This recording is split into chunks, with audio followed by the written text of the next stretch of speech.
Part 4, Snowbound. Dreamland. Knitting made her sleepy. Today even Bartok would have made her sleepy. And it wasn't Bartok on the little phonograph. It was Bach. Her hands grew slower and slower. And at the time her son was making the acquaintance of room 217's long-term resident. Wendy was asleep with her knitting on her lap. The yarn and needles rose in the slow time of her breathing. Her sleep was deep and she did not dream. Jack Torrance had fallen asleep too, but his sleep was light and uneasy, populated by dreams that seemed too vivid to be mere dreams. They were certainly more vivid than any dreams he had ever had before. His eyes had begun to get heavy as he leafed through packets of milk bills, 100 to a packet, seemingly tens of thousands altogether. Yet he gave each one a cursory glance, afraid that by not being thorough he might miss exactly the piece of Overlookiana he needed to make the mystic connection that he was sure must be here somewhere. He felt like a man with a power cord in one hand, groping around a dark and unfamiliar room for a socket. If he could find it, he would be rewarded with a view of wonders. He had come to grips with Al Shockley's phone call and his request. His strange experience in the playground had helped him to do that.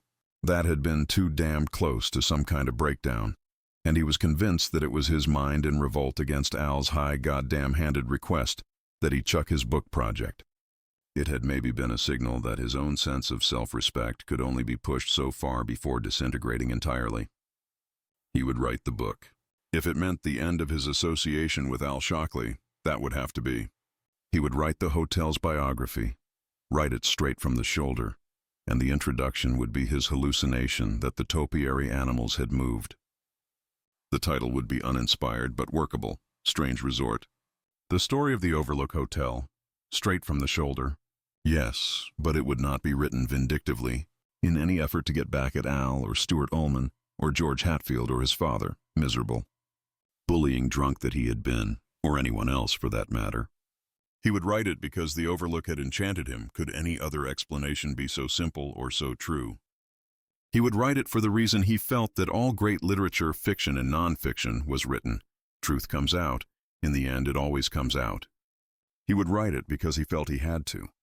500 gals, whole milk. 100 gals, skim milk. PD, billed to Ackett. 300 PT's orange juice. PD. He slipped down further in his chair, still holding a clutch of the receipts, but his eyes no longer looking at what was printed there. They had come unfocused. His lids were slow and heavy. His mind had slipped from the Overlook to his father, who had been a male nurse at the Berlin Community Hospital. Big man. A fat man who had towered to 6 feet 2 inches. He had been taller than Jack even when Jack got his full growth of 6 feet even. Not that the old man had still been around then. Runt of the litter, he would say, and then cuff Jack lovingly and laugh. There had been 2 other brothers, both taller than their father, and Becky, who at 5'10" had only been 2 inches shorter than Jack and taller than he for most of their childhood. His relationship with his father had been like the unfurling of some flower of beautiful potential, which, when wholly opened, turned out to be blighted inside. Until he had been 7, he had loved the tall, big-bellied man uncritically and strongly in spite of the spankings, the black and blues, the occasional black eye. He could remember velvet summer nights, the house quiet, oldest brother Brett out with his girl, middle brother Mike studying something, Becky and their mother in the living room, watching something on the bulky old TV, and he would sit in the hall dressed in a pajama singlet and nothing else, ostensibly playing with his trucks, actually waiting for the moment when the silence would be broken by the door swinging open with a large bang, the bellow of his father's welcome when he saw Jackie was waiting. His own happy squeal in answer as this big man came down the hall, his pink scalp glowing beneath his crew cut in the glow of the hall light. In that light he always looked like some soft and flapping oversized ghost in his hospital whites, the shirt always untucked and sometimes bloody, the pants cuffs drooping down over the black shoes. His father would sweep him into his arms and Jackie would be propelled deliriously upward, so fast it seemed he could feel air pressure settling against his skull like a cap made out of lead, up and up, both of them crying, "Elevator! Elevator!" And there had been nights when his father, in his drunkenness, had not stopped the upward lift of his slab-muscled arms soon enough, and Jackie had gone right over his father's flat-topped head like a human, projectile to crash land on the hall floor behind his dad. But on other nights his father would only sweep him into a giggling ecstasy, through the zone of air where beer hung around his father's face like a mist of raindrops, to be twisted and turned and shaken like a laughing rag, and finally to be set down on his feet, hiccuping with reaction. The receipts slipped from his relaxing hand and seesawed down through the air to land lazily on the floor. His eyelids, which had settled shut with his father's image tattooed on their backs like stereopticon images, opened a little bit and then slipped back down again. He twitched a little. Consciousness, like the receipts, like autumn aspen leaves, seesawed lazily downward. That had been the first phase of his relationship with his father, and as it was drawing to its end, he had become aware that Becky and his brothers, all of them older, hated the father, and that their mother, a nondescript woman who rarely spoke above a mutter, only suffered him because her Catholic upbringing said that she must. In those days it had not seemed strange to Jack that the father won all his arguments with his children by use of his fists, and it had not seemed strange that his own love should go hand in hand with his fear. Fear of the elevator game which might end in a splintering crash on any given night. Fear that his father's bearish good humor on his day off might suddenly change to boorish bellowing and the smack of his good right hand. And sometimes, he remembered, he had even been afraid that his father's shadow might fall over him while he was at play. It was near the end of this phase that he began to notice that Brett never brought his dates home, or Mike and Becky their chums. Love began to curdle at 9 when his father put his mother into the hospital with his cane. He had begun to carry the cane a year earlier when a car accident had left him lame. After that he was never without it, long and black and thick and gold-headed. Now, dozing, Jack's body twitched in a remembered cringe at the sound it made in the air, a murderous swish and its heavy crack against the wall. Or against flesh. He had beaten their mother for no good reason at all, suddenly and without warning.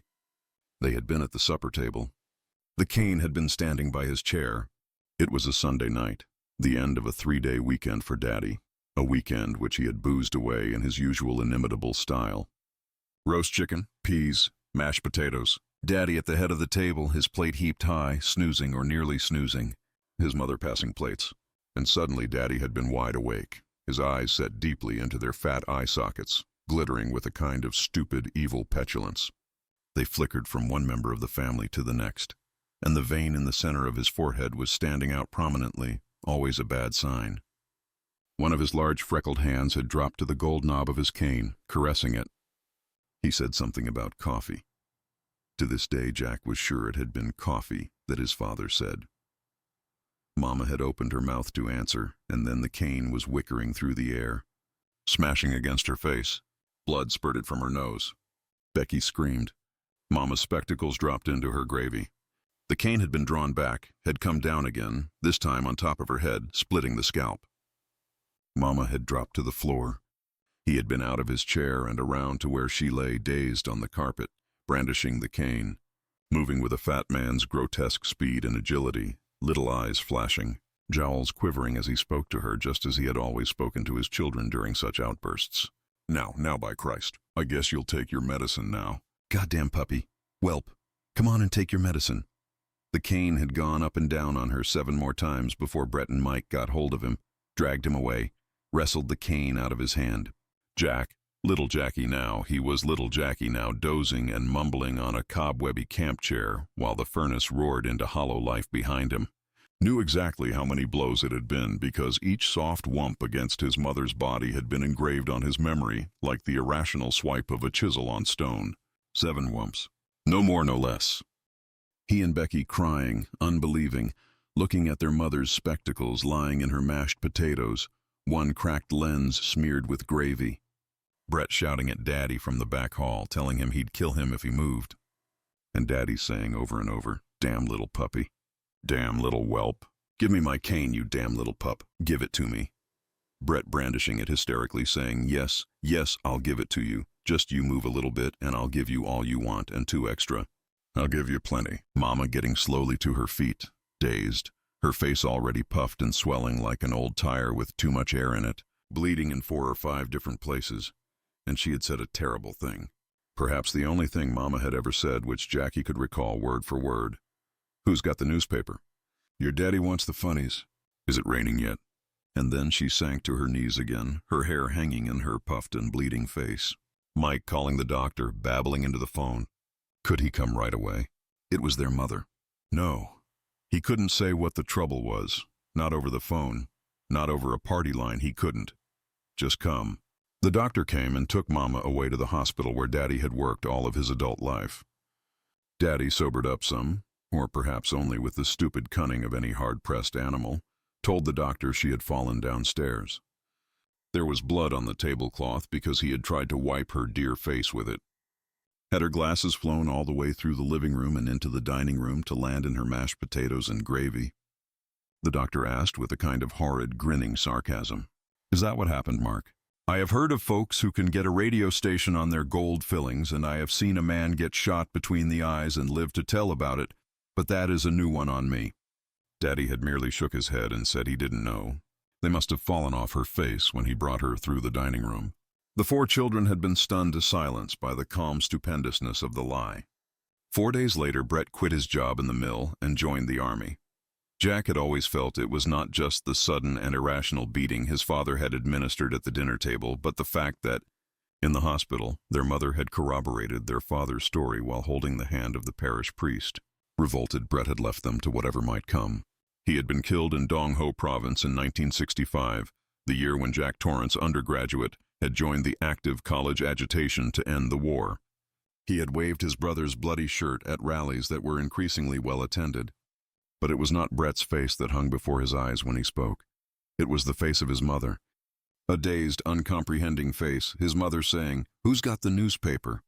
Mike escaped 3 years later. When Jack was 12, he went to UNH on a hefty merit scholarship. A year after that, their father died of a sudden massive stroke which occurred while he was prepping a patient for surgery. He had collapsed in his flapping and untucked hospital whites, dead possibly even before he hit the industrial black and red hospital tiles. And 3 days later, the man who had dominated Jackie's life, the irrational white ghost god, was underground. The stone read Mark Anthony Torrance, loving father. To that, Jack would have added one line. He knew how to play elevator. There had been a great lot of insurance money. There are people who collect insurance as compulsively as others collect coins and stamps, and Mark Torrance had been that type. The insurance money came in at the same time the monthly policy payments and liquor bills stopped. For 5 years they had been rich, nearly rich. In his shallow, uneasy sleep, his face rose before him as if in a glass. His face, but not his face. The wide eyes and innocent bowed mouth of a boy sitting in the ball with his trucks, waiting for his daddy, waiting for the white ghost. God, waiting for the elevator to rise up with dizzying, exhilarating speed through the salt and sawdust mist of exhaled taverns, waiting perhaps for it to go crashing down, spilling old clock springs out of his ears while his daddy roared with laughter. And it, transformed into Danny's face so much like his own had been. His eyes had been light blue while Danny's were cloudy gray, but the lips still made a bow and the complexion was fair. Danny in his study, wearing training pants, all his papers soggy and the fine misty smell of beer rising.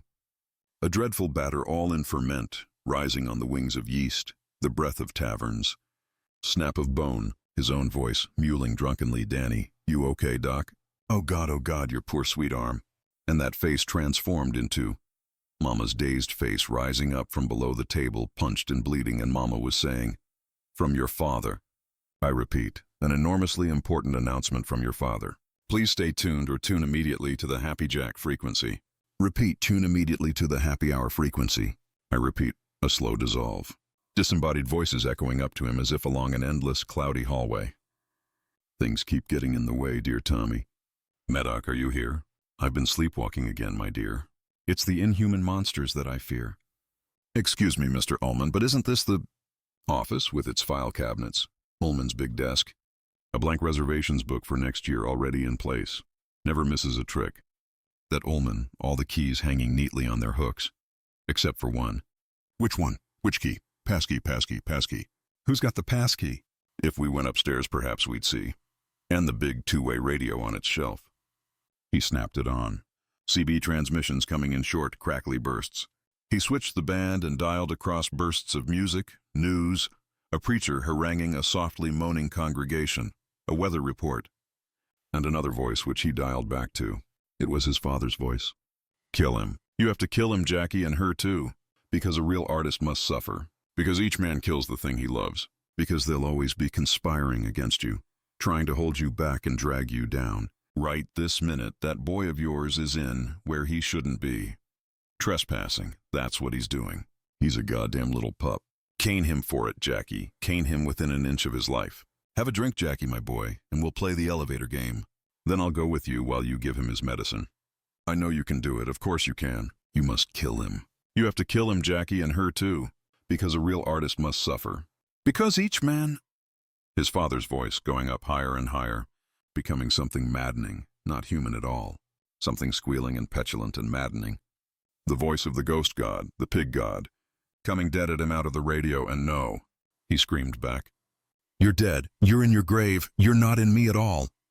Because he had cut all the father out of him, and it was not right that he should come back creeping through this hotel 2,000 miles from the New England town where his father had lived and died.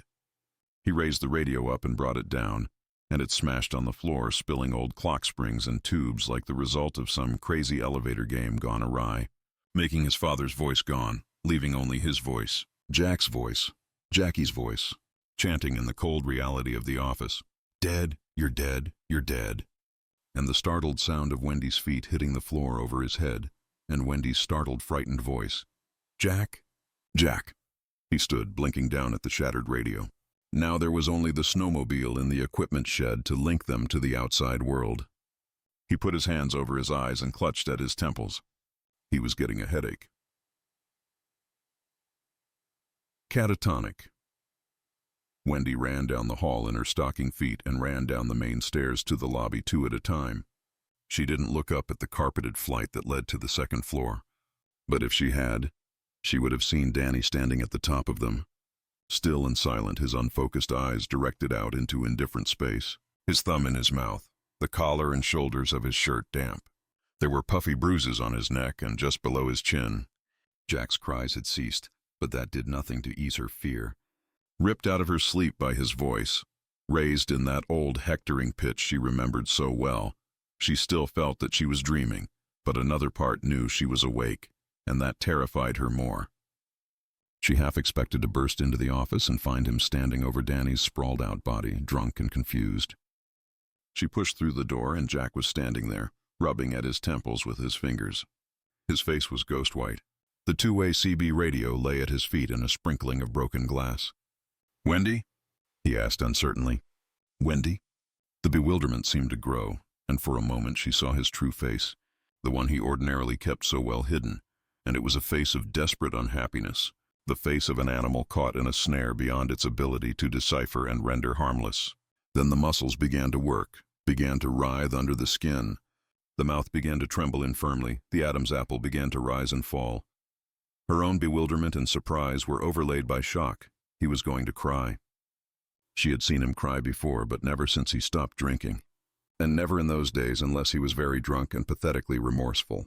He was a tight man, drum-tight, and his loss of control frightened her all over again. He came toward her, the tears brimming over his lower lids now, his head shaking involuntarily as if in a fruitless effort to ward off this emotional storm, and his chest drew in a convulsive gasp that was expelled in a huge racking sob. His feet, clad in hush-puppies, stumbled over the wreck of the radio, and he almost fell into her arms, making her stagger back with his weight.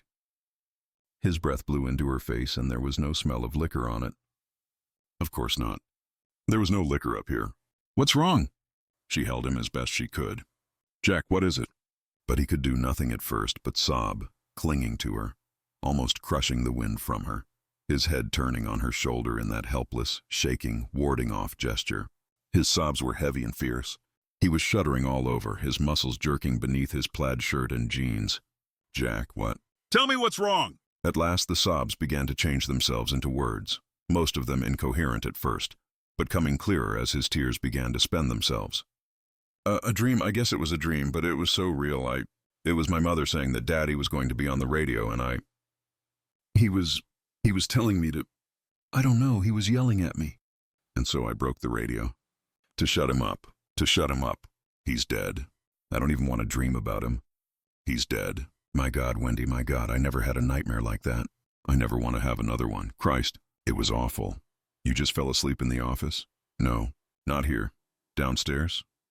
He was straightening a little now, his weight coming off her, and the steady back and forth motion of his head first slowed and then stopped. I was looking through those old papers. Sitting on a chair I set up down there. Milk receipts, dull stuff, and I guess I just drowsed off. That's when I started to dream. I must have sleepwalked up here. He essayed a shaky little laugh against her neck. Another first. Where is Danny, Jack? I don't know. Isn't he with you? He wasn't downstairs with you?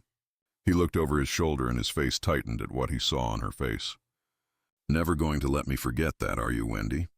Jack, when I'm on my deathbed, you'll lean over and say, "It serves you right. Remember the time you broke Danny's arm?" Jack! Jack what? He asked hotly and jumped to his feet. Are you denying that's what you're thinking? That I hurt him? That I hurt him once before and I could hurt him again? I want to know where he is, that's all.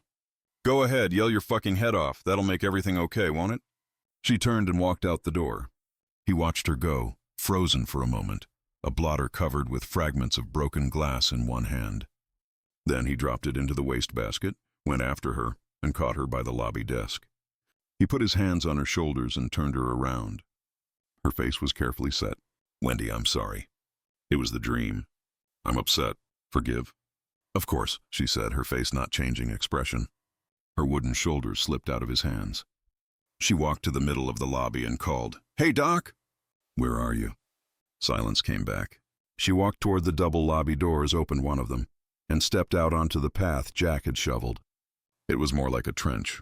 The packed and drifted snow through which the path was cut came to her shoulders. She called him again, her breath coming out in a white plume. When she came back in, she had begun to look scared. Controlling his irritation with her, he said reasonably, "Are you sure he's not sleeping in his room?" I told you he was playing somewhere when I was knitting. I could hear him downstairs. Did you fall asleep? What's that got to do with it? Yes, Danny. Did you look in his room when you came downstairs just now? She stopped. He nodded. I didn't really think so. He started up the stairs without waiting for her. She followed him, half running, but he was taking the risers 2 at a time. She almost crashed into his back when he came to a dead stop on the first-floor landing. He was rooted there, looking up, his eyes wide. What?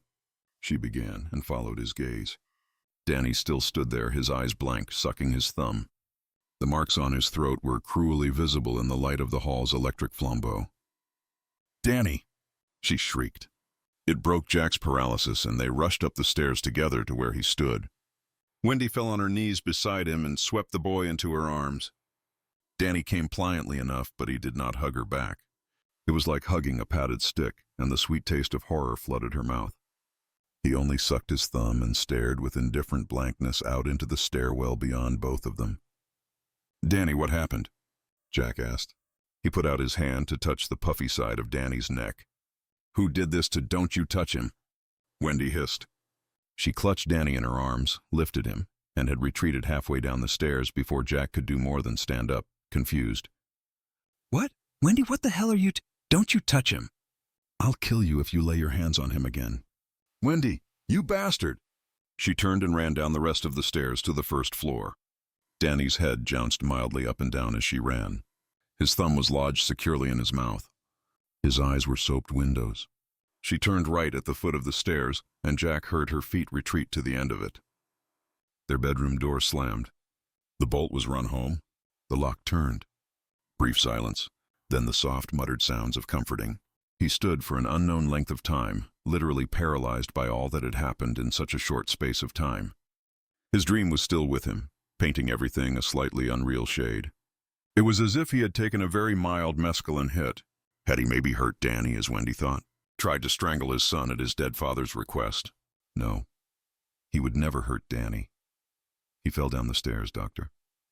He would never hurt Danny now. How could I know the bug bomb was defective? Never in his life had he been willfully vicious when he was sober. Except when you almost killed George Hatfield. No! He cried into the darkness. He brought both fists crashing down on his legs, again and again and again. Wendy sat in the overstuffed chair by the window with Danny on her lap, holding him, crooning the old meaningless words, the ones you never remember afterward no matter how a thing turns out.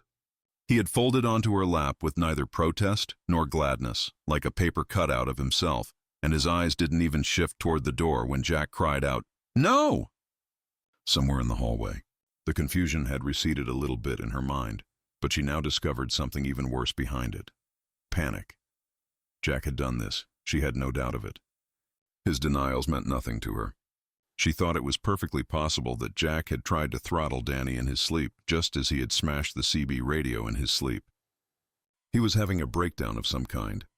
But what was she going to do about it? She couldn't stay locked in here forever. They would have to eat. There was really only one question, and it was asked in a mental voice of utter coldness and pragmatism. The voice of her maternity. A cold and passionless voice. Once it was directed away from the closed circle of mother and child and out toward Jack. It was a voice that spoke of self-preservation only after son preservation, and its question was, exactly how dangerous is he? He had denied doing it. He had been horrified at the bruises, at Danny's soft and implacable disconnection. If he had done it, a separate section of himself had been responsible. The fact that he had done it when he was asleep was, in a terrible, twisted way, encouraging. Wasn't it possible that he could be trusted to get them out of here? To get them down and away, and after that? But she could see no further than she and Danny arriving safe at Dr. Edmonds's office in Sidewinder. She had no particular need to see further. The present crisis was more than enough to keep her occupied. She crooned to Danny, rocking him on her breasts. Her fingers, on his shoulder, had noticed that his t-shirt was damp, but they had not bothered reporting the information to her brain in more than a cursory way. If it had been reported, she might have remembered that Jack's hands, as he had hugged her in the office and sobbed against her neck, had been dry. It might have given her pause. But her mind was still on other things. The decision had to be made, to approach Jack or not. Actually, it was not much of a decision. There was nothing she could do alone, not even carry Danny down to the office and call for help on the CB radio. He had suffered a great shock. He ought to be taken out quickly before any permanent damage could be done. She refused to let herself believe that permanent damage might already have been done. And still she agonized over it, looking for another alternative. She did not want to put Danny back within Jack's reach. She was aware now that she had made one bad decision when she had gone against her feelings, and Danny's, and allowed the snow to close them in. For Jack's sake, another bad decision when she had shelved the idea of divorce. Now she was nearly paralyzed by the idea that she might be making another mistake, one she would regret every minute of every day of the rest of her life. There was not a gun in the place. There were knives hanging from the magnetized runners in the kitchen, but Jack was between her and them. In her striving to make the right decision, to find the alternative, the bitter irony of her thoughts did not occur. An hour ago she had been asleep, firmly convinced that things were all right and soon would be even better. Now she was considering the possibility of using a butcher knife on her husband if he tried to interfere with her and her son. At last she stood up with Danny in her arms, her legs trembling. There was no other way. She would have to assume that Jack awake was Jack sane, and that he would help her get Danny down to Sidewinder and Dr. Edmonds. And if Jack tried to do anything but help, God help him. She went to the door and unlocked it. Shifting Danny up to her shoulder, she opened it and went out into the hall. "Jack?" she called nervously and got no answer. With growing trepidation, she walked down to the stairwell, but Jack was not there. And as she stood there on the landing, wondering what to do next, the singing came up from below, rich, angry, bitterly satiric. "Roll me over in the clover, roll me over. Lay me down and do it again." She was frightened even more by the sound of him than she had been by his silence, but there was still no alternative. She started down the stairs. It was her. Jack had stood on the stairs, listening to the crooning, comforting sounds coming muffled through the locked door, and slowly his confusion had given way to anger. Things had never really changed. Not to Wendy. He could be off the juice for 20 years, and still when he came home at night and she embraced him at the door, he would sense that little flare of her nostrils as she tried to divine Scotch or gin fumes riding the outbound train of his exhalation. She was always going to assume the worst. If he and Danny got in a car accident with a drunken blind man who had had a stroke just before the collision, she would silently blame Danny's injuries on him and turn away. Her face, as she had snatched Danny away, it rose up before him, and he suddenly wanted to wipe the anger that had been on it out with his fist. She had no goddamn right. Yes, maybe at first. He had been a lush. He had done terrible things. Breaking Danny's arm had been a terrible thing. But if a man reforms, doesn't he deserve to have his reformation credited sooner or later? And if he doesn't get it, doesn't he deserve the game to go with the name? If a father constantly accuses his virginal daughter of screwing every boy in junior high, must she not at last grow weary enough of it to earn her scoldings? And if a wife secretly and not so secretly continues to believe that her teetotaling husband is a drunk, he got up, walked slowly down to the first-floor landing, and stood there for a moment. He took his handkerchief from his back pocket, wiped his lips with it, and considered going down and pounding on the bedroom door, demanding to be let in so he could see his son. She had no right to be so goddamn high-handed. Well, sooner or later she'd have to come out, unless she planned a radical sort of diet for the two of them. A rather ugly grin touched his lips at the thought. Let her come to him. She would in time. He went downstairs to the ground floor, stood aimlessly by the lobby desk for a moment, then turned right. He went into the dining room and stood just inside the door. The empty tables, their white linen cloths neatly cleaned and pressed beneath their clear plastic covers, glimmered up at him. All was deserted now, but dinner will be served at 8 p.m., asking and dancing at midnight.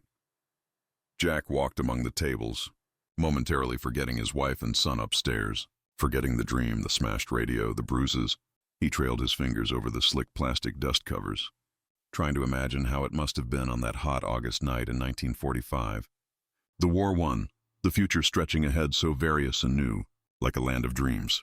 The bright and parti-colored Japanese lanterns hung the whole length of the circular drive, the golden yellow light spilling from these high windows that were now drifted over with snow. Men and women in costume, here a glittering princess, there a high-booted cavalier, flashing jewelry and flashing wit everywhere, dancing, liquor flowing freely, first wine and then cocktails and then perhaps Boilermakers, the level of conversation going up and up and up until the jolly cry rang out from the bandmaster's podium, the cry of, "Unmask! Unmask!" and the Red Death held sway. He found himself standing on the other side of the dining room, just outside the stylized bat-wing doors of the Colorado Lounge where, on that night in 1945, all the booze would have been free. Belly up to the bar, partner. The drinks are on the house. He stepped through the bat-wings and into the deep folded shadows of the bar. And a strange thing occurred. He had been in here before once to check the inventory sheet Ullman had left, and he knew the place had been stripped clean. The shelves were totally bare. But now, lit only murkily by the light which filtered through from the dining room, which was itself only dimly lit because of the snow blocking the windows, he thought he saw ranks and ranks of bottles twinkling mutedly behind the bar, and siphons, and even beer dripping from the spigots of all three highly polished taps. Yes, he could even smell beer, that damp and fermented and yeasty odor, no different from the smell that had hung finely misted around his father's face every night when he came home from work. Eyes widening, he fumbled for the wall switch, and the low, intimate bar lighting came on. Circles of 20-watt bulbs implanted on the tops of the 3 wagon wheel chandeliers overhead. The shelves were all empty. They had not even as yet gathered a good coat of dust. The beer taps were dry, as were the chrome drains beneath them. To his left and right, the velvet-upholstered booths stood like men with high backs, each one designed to give a maximum of privacy to the couple inside. Straight ahead, across the red-carpeted floor, 40 bar stools stood around the horseshoe-shaped bar. Each stool was upholstered in leather and embossed with cattle brands. Circle H, Bar D bar, that was fitting. Rocking W, Lazy B. He approached it, giving his head a little shake of bewilderment as he did so.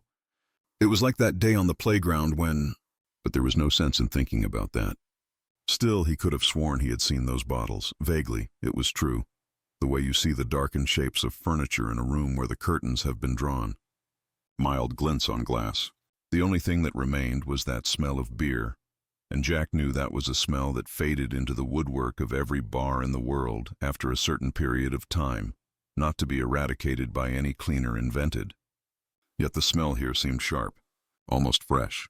He sat down on one of the stools and propped his elbows on the bar's leather-cushioned edge. At his left hand was a bowl for peanuts, now empty, of course. The first bar he'd been in for 19 months, and the damn thing was dry, just his luck. All the same, a bitterly powerful wave of nostalgia swept over him, and the physical craving for a drink seemed to work itself up from his belly to his throat, to his mouth and nose, shriveling and wrinkling the tissues as it went. making them cry out for something wet and long and cold. He glanced at the shelves again in wild, irrational hope, but the shelves were just as empty as before. He grinned in pain and frustration. His fists, clenching slowly, made minute scratchings on the bar's leather-padded edge. "Hi, Lloyd," he said. "A little slow tonight, isn't it?" Lloyd said it was. Lloyd asked him what it would be. "Now, I'm really glad you asked me that," Jack said. "Really glad. Because I happen to have 2 20s and 2 10s in my wallet, and I was afraid they'd be sitting there until sometime next April. There isn't a 7-Eleven around here. Would you believe it? And I thought they had 7-Elevens on the fucking moon." Lloyd sympathized. "So here's what," Jack said. "You set me up an even 20 martinis. An even 20 just like that kazang. One for every month I've been on the wagon and one to grow on. You can do that, can't you?" "You aren't too busy." Lloyd said he wasn't busy at all. "Good man. You line those Martians up right along the bar and I'm going to take them down, one by one. White man's burden? Lloyd, my man." Lloyd turned to do the job. Jack reached into his pocket for his money clip and came out with an Excedrin bottle instead. His money clip was on the bedroom bureau, and of course his skinny shank's wife had locked him out of the bedroom. "Nice going, Wendy, you bleeding bitch." "I seem to be momentarily light," Jack said. "How's my credit in this joint, anyhow?" Lloyd said his credit was fine. "That's super. I like you, Lloyd. You were always the best of them. Best damn barkeep between Barra and Portland, Maine. Portland, Oregon, for that matter." Lloyd thanked him for saying so. Jack thumped the cap from his Excedrin bottle, shook 2 tablets out, and flipped them into his mouth. The familiar acid-compelling taste flooded in. He had a sudden sensation that people were watching him, curiously and with some contempt. The booths behind him were full, there were graying, distinguished men and beautiful young girls, all of them in costume, watching this sad exercise in the dramatic arts with cold amusement. Jack whirled on his stool. The booths were all empty, stretching away from the lounge door to the left and right, the line on his left cornering to flank the bar's horseshoe curve down the short length of the room. Padded leather seats and backs, gleaming dark formica tables, an ashtray on each one, a book of matches in each ashtray, the words Colorado Lounge stamped on each in gold leaf above the Batwing door logo. He turned back, swallowing the rest of the dissolving Excedrin with a grimace. "Lloyd, you're a wonder," he said. "Set up already. Your speed is only exceeded by the soulful beauty of your Neapolitan eyes. Salud." Jack contemplated the 20 imaginary drinks, the martini glasses blushing droplets of condensation, each with a swizzle poked through a plump green olive. He could almost smell gin on the air. "The wagon," he said. "Have you ever been acquainted with a gentleman who has hopped up on the wagon?" Lloyd allowed as how he had met such men from time to time. "Have you ever renewed acquaintances with such a man after he hopped back off?" Lloyd could not, in all honesty, recall. "You never did, then," Jack said. He curled his hand around the first drink, carried his fist to his mouth, which was open, and turned his fist up. He swallowed and then tossed the imaginary glass over his shoulder. The people were back again, fresh from their costume ball, studying him, laughing behind their hands. He could feel them. If the back bar had featured a mirror instead of those damn stupid empty shelves, he could have seen them. Let them stare. Fuck them. Let anybody stare who wanted to stare. "No, you never did," he told Lloyd. "Few men ever return from the fabled wagon, but those who do come with a fearful tale to tell. When you jump on, it seems like the brightest, cleanest wagon you ever saw. With 10-foot wheels to keep the bed of it high out of the gutter, where all the drunks are laying around with their brown bags and their Thunderbird, and their granddad flashes Popskull bourbon. You're away from all the people who throw you nasty looks and tell you to clean up your act or go put it on in another town. From the gutter, that's the finest-looking wagon you ever saw, Lloyd, my boy. All hung with bunting and a brass band in front and 3 majorettes to each side, twirling their batons and flashing their panties at you. Man, you gotta get on that wagon and away from the juicers that are straining canned heat and smelling their own puke to get high again and poking along the gutter for butts with half an inch left, below the filter. He drained 2 more imaginary drinks and tossed the glasses back over his shoulder. He could almost hear them smashing on the floor. And goddamn if he wasn't starting to feel high. It was the Excedrin. "So you climb up," he told Lloyd. "And ain't you glad to be there?" "My God, yes, that's affirmative. That wagon is the biggest and best float in the whole parade, and everybody is lining the streets and clapping and cheering and waving, all for you. Except for the winos passed out in the gutter. Those guys used to be your friends, but that's all behind you now. He carried his empty fist to his mouth and sluiced down another 4 down, 16 to go, making excellent progress. He swayed a little on the stool. Let him stare if that was how they got off. Take a picture, folks. It'll last longer. Then you start to see things, Lloydie, my boy. Things you missed from the gutter. Like how the floor of the wagon is nothing but straight pine boards, so fresh they're still bleeding sap, and if you took your shoes off, you'd be sure to get a splinter.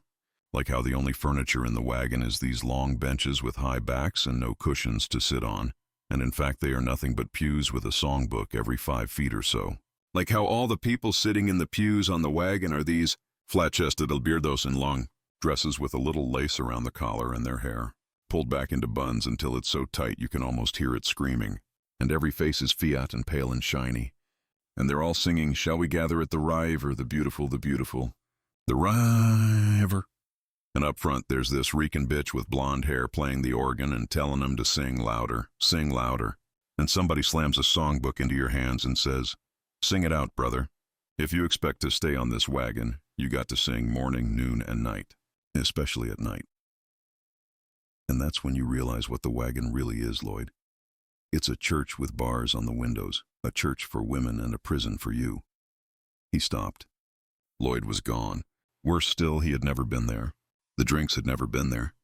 Only the people in the booths, the people from the costume party, and he could almost hear their muffled laughter as they held their bands to their mouths and pointed, their eyes sparkling with cruel pinpoints of light. He whirled around again.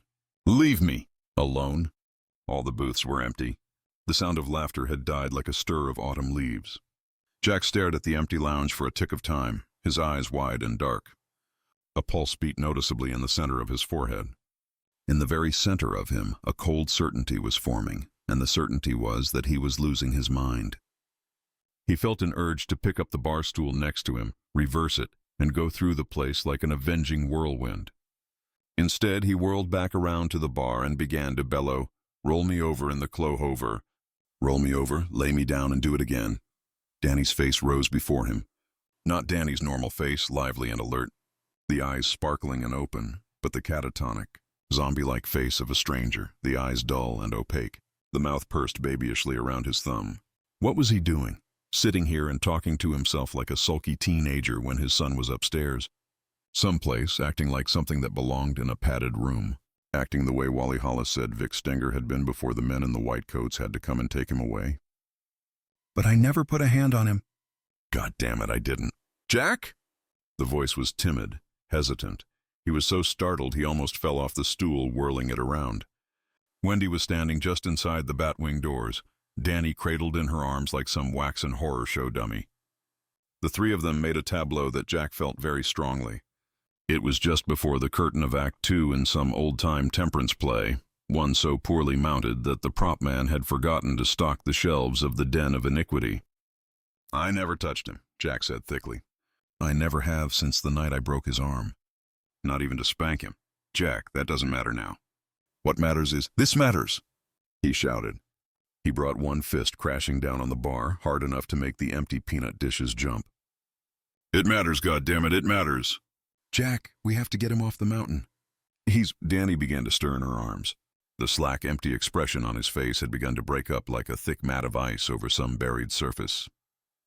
His lips twisted as if at some weird taste. His eyes widened.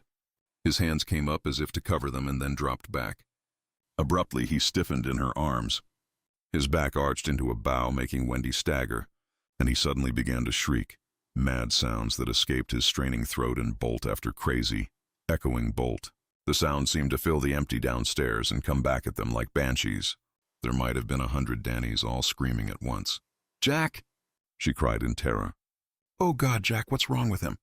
He came off the stool, numb from the waist down, more frightened than he had ever been in his life. What hole had his son poked through and into? What dark nest? And what had been in there to sting him? "Danny!" he roared. "Danny!" Danny saw him. He broke his mother's grip with a sudden, fierce strength that gave her no chance to hold him. She stumbled back against one of the booths and nearly fell into it. "Daddy!" he screamed, running to Jack, his eyes hugs and affrighted. Oh, Daddy, Daddy, it was her. Her! Oh, Daddy! He slammed into Jack's arms like a blunt arrow. making Jack rock on his feet. Danny clutched at him furiously, at first seeming to pummel him like a fighter, then clutching his belt and sobbing against his shirt. Jack could feel his son's face, hot and working against his belly. "Daddy, it was her."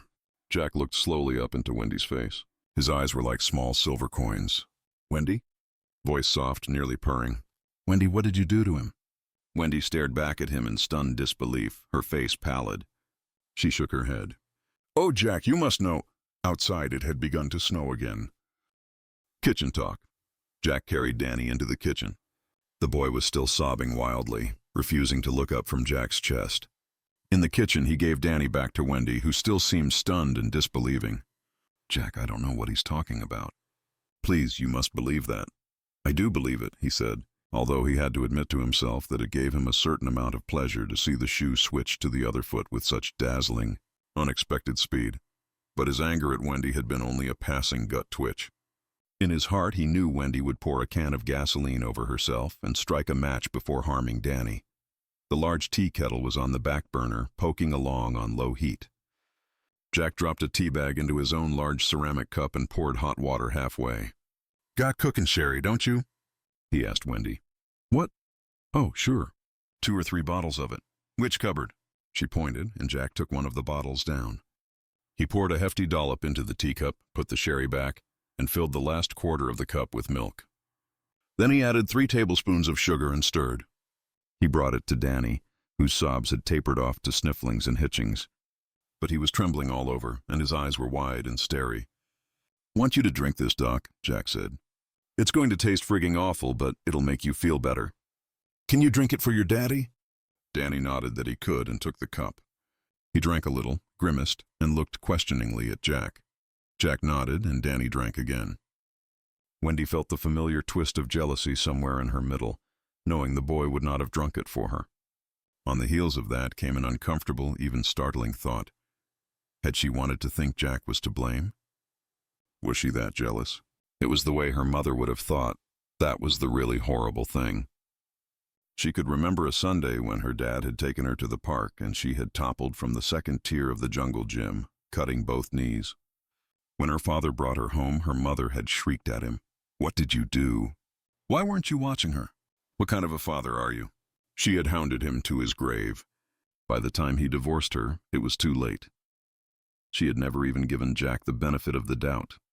Not the smallest. Wendy felt her face burn, yet knew with a kind of helpless finality that if the whole thing were to be played over again, she would do and think the same way. She carried part of her mother with her always, for good or bad. "Jack," she began, not sure if she meant to apologize or justify. Either, she knew, would be useless. "Not now," he said. It took Danny 15 minutes to drink half of the big cup's contents, and by that time he had calmed visibly. The shakes were almost gone. Jack put his hand solemnly on his son's shoulders. "Danny, do you think you can tell us exactly what happened to you? It's very important." Danny looked from Jack to Wendy, then back again. In the silent pause, their setting and situation made themselves known, the whoop of the wind outside, driving fresh snow down from the northwest. The creaking and groaning of the old hotel as it settled into another storm. The fact of their disconnect came to Wendy with unexpected force as it sometimes did, like a blow under the heart. "I want to tell you everything," Danny said. "I wish I had before." He picked up the cup and held it, as if comforted by the warmth. "Why didn't you, son?"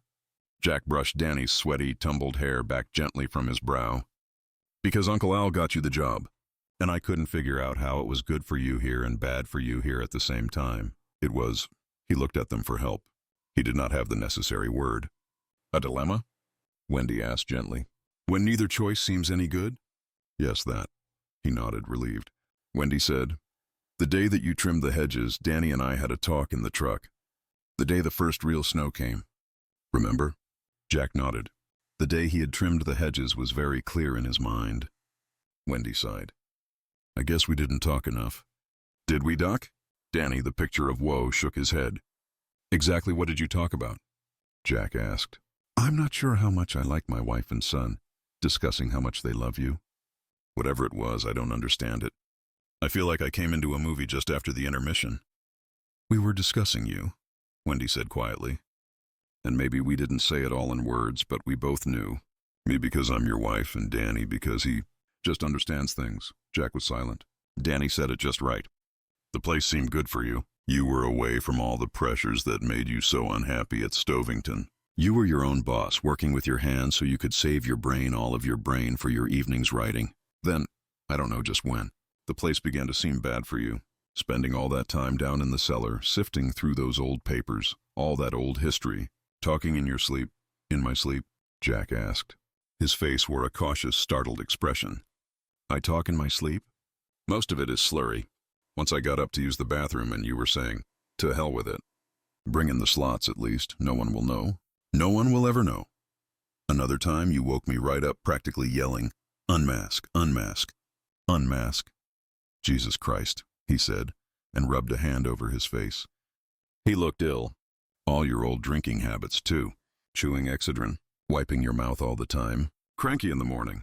And you haven't been able to finish the play yet, have you? No, not yet, but it's only a matter of time. I've been thinking about something else. A new project, this hotel. The project Al Shockley called you about. The one he wanted you to drop. How do you know about that? Jack barked. Were you listening in? No, she said. I couldn't have listened in if I'd wanted to, and you'd know that if you were thinking straight. Danny and I were downstairs that night. The switchboard is shut down. Our phone upstairs was the only one in the hotel that was working, because it's patched directly into the outside line. You told me so yourself. Then how could you know what Al told me? Danny told me. Danny knew. The same way he sometimes knows when things are misplaced, or when people are thinking about divorce. The doctor said. She shook her head impatiently. The doctor was full of shit, and we both know it. We've known it all the time. Remember when Danny said he wanted to see the fire trucks? That was no hunch. He was just a baby. He knows things. And now I'm afraid. She looked at the bruises on Danny's neck. Did you really know Uncle Al had called me Danny? Danny nodded. He was really mad, Daddy, because you called Mr. Ullman and Mr. Ullman called him. Uncle AI didn't want you to write anything about the hotel. Jesus, Jack said again. The bruises, Danny. Who tried to strangle you? Danny's face went dark. Her, he said. The woman in that room, in 217. The dead lady. His lips began to tremble again, and he seized the teacup and drank. Jack and Wendy exchanged a scared look over his bowed head. Do you know anything about this? He asked her. She shook her head. Not about this, no. Danny? He raised the boy's frightened face.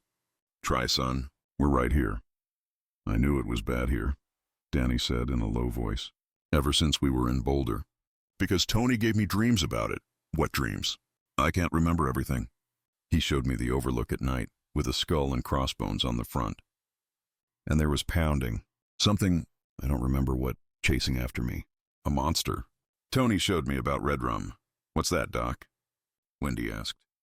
He shook his head. I don't know. Rum, like yo-ho-ho in a bottle of rum? Jack asked. Danny shook his head again. I don't know.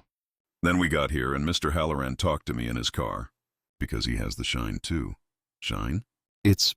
Danny made a sweeping, all-encompassing gesture with his hands. It's being able to understand things. To know things. Sometimes you see things, like me knowing Uncle Al called, and Mr. Halloran knowing you call me Doc. Mr. Halloran, he was peeling potatoes in the army when he knew his brother got killed in a train crash. And when he called home, it was true. Holy God, Jack whispered. You're not making this up, are you, Dan? Danny shook his head violently. No, I swear to God. Then with a touch of pride, he added, Mr. Halloran said I had the best shine of anyone he ever met. We could talk back and forth to each other without hardly opening our mouths. His parents looked at each other again, frankly stunned. Mr. Halloran got me alone because he was worried, Danny went on. He said this was a bad place for people who shine. He said he'd seen things. I saw something too, right after I talked to him, when Mr. Ullman was taking us around. What was it? Jack asked.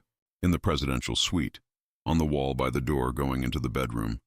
A whole lot of blood and some other stuff. Gushy stuff, I think. That the gushy stuff must have been brains. Oh my God, Jack said. Wendy was now very pale, her lips nearly gray. This place, Jack said. Some pretty bad types owned it a while back. Organization people from Las Vegas. Crooks. Danny asked. Yeah, crooks. He looked at Wendy. In 1966, a big-time hood named Vito Ginelli got killed up there, along with his 2 bodyguards. There was a picture in the newspaper. Danny just described the picture. Mr. Halloran said he saw some other stuff. Danny told them. Once about the playground, and once it was something bad in that room, 217. A maid saw it and lost her job because she talked about it. So Mr. Halloran went up and he saw it too. But he didn't talk about it because he didn't want to lose his job. Except he told me never to go in there. But I did. Because I believed him when he said the things you saw here couldn't hurt you. This last was nearly whispered in a low, husky voice, and Danny touched the puffed circle of bruises on his neck. What about the playground? Jack asked in a strange, casual voice. I don't know. The playground, he said. And the hedge animals. Jack jumped a little, and Wendy looked at him curiously. Have you seen anything down there, Jack? No, he said. Nothing. Danny was looking at him. Nothing, he said again, more calmly. And that was true. He had been the victim of an hallucination. And that was all. Danny, we have to hear about the woman, Wendy said gently. So Danny told them, but his words came in cyclic bursts, sometimes almost verging on incomprehensible garble in his hurry to spit it out and be free of it. He pushed tighter and tighter against his mother's breasts as he talked. I went in, he said. I stole the passkey and went in. It was like I couldn't help myself. I had to know. And she, the lady, was in the tub. She was dead, all swelled up. She was didn't have no clothes on. He looked miserably at his mother. And she started to get up and she wanted me. I know she did because I could feel it.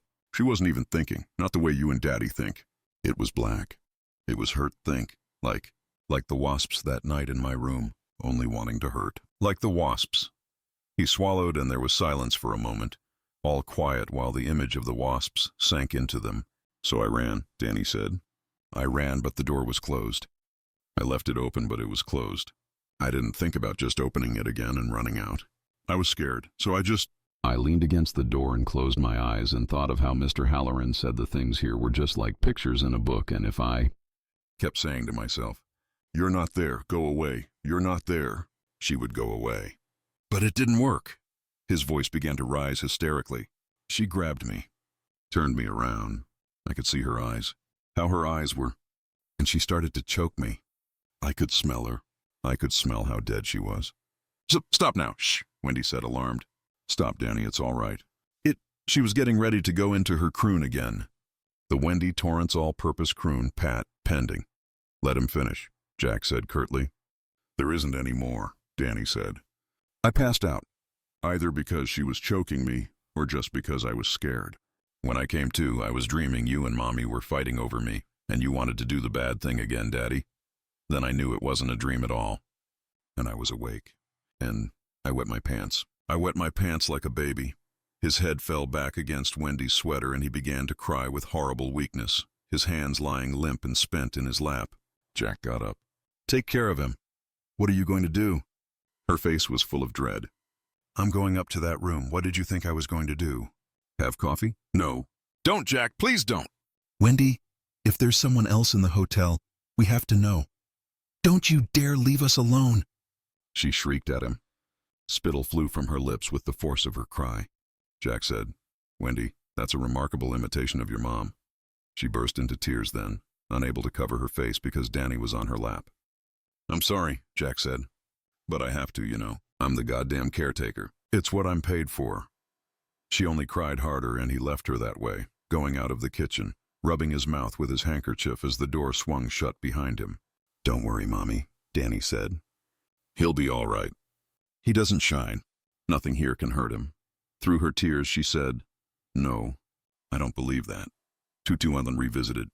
He took the elevator up and it was strange, because none of them had used the elevator since they moved in. He threw the brass handle over and it wheezed vibratoriously up the shaft, the brass grate rattling madly. Wendy had a true claustrophobe's horror of the elevator, he knew. She envisioned the three of them trapped in it between floors while the winter storms raged outside. She could see them growing thinner and weaker, starving to death. Or perhaps dining on each other, the way those rugby players had. He remembered a bumper sticker he had seen in Boulder. Rugby players eat their own dead. He could think of others. You are what you eat. or menu items. Welcome to the Overlook dining room, pride of the Rockies. Eat in splendor at the roof of the world. Human haunch broiled over matches la spécialité de la maison. The contemptuous smile flicked over his features again. As the number 2 rose on the shaft wall, he threw the brass handle back to the home position, and the elevator car creaked to a stop. He took his Excedrin from his pocket, shook 3 of them into his hand, and opened the elevator door. Nothing in the Overlook frightened him. He felt that he and it were simpatico. He walked up the hall, flipping his Excedrin into his mouth and chewing them one by one.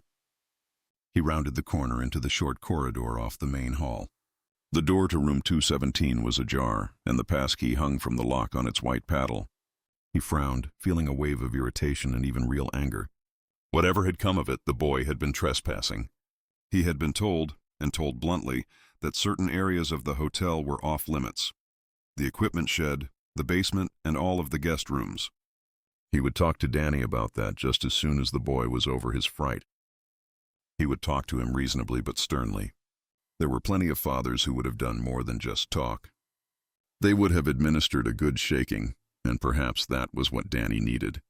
If the boy had gotten a scare, wasn't that at least his just desserts?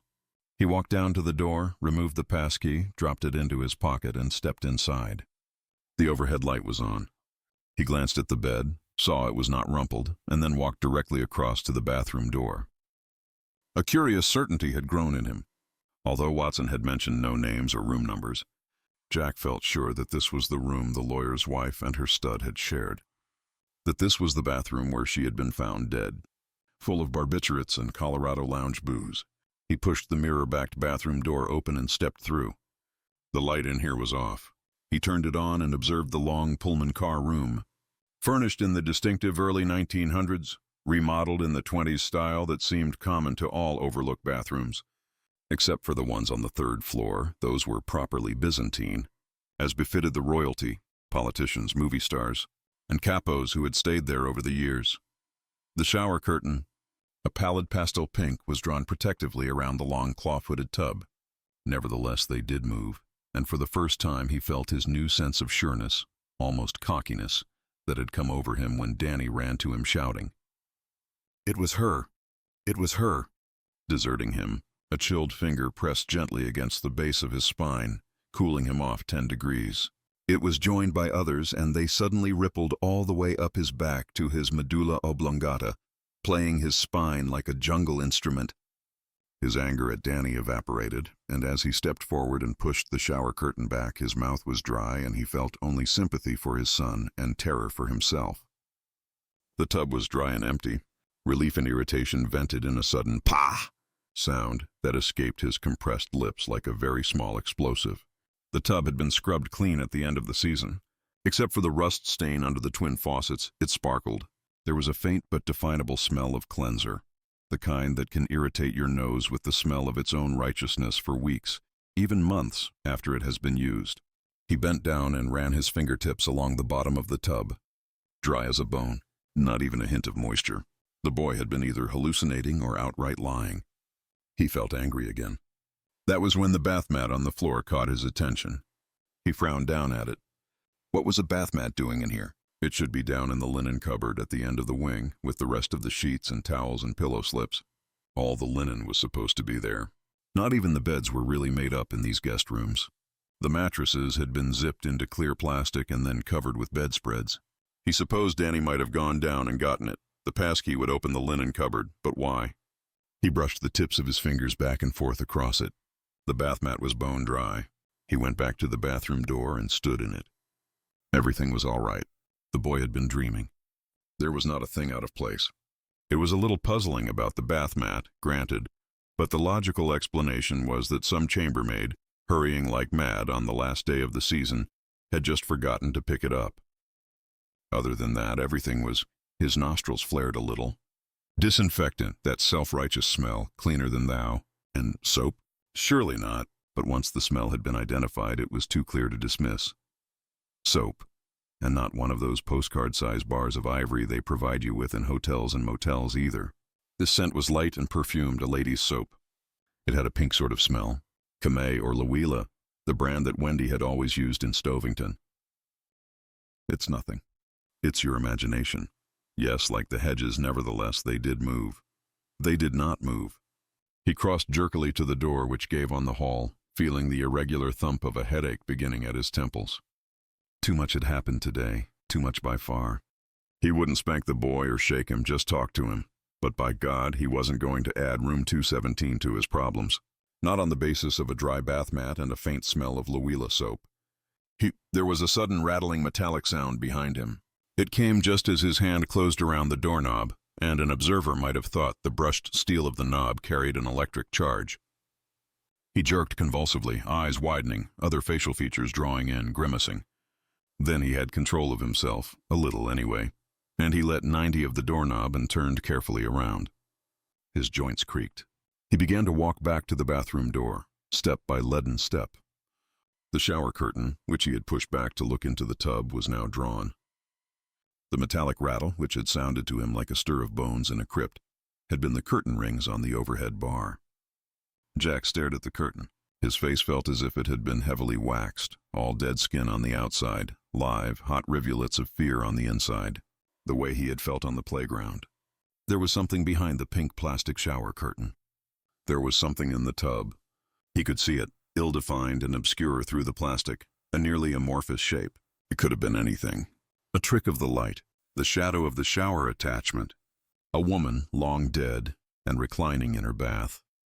A bar of Luila in one stiffening hand, as she waited patiently for whatever lover might come.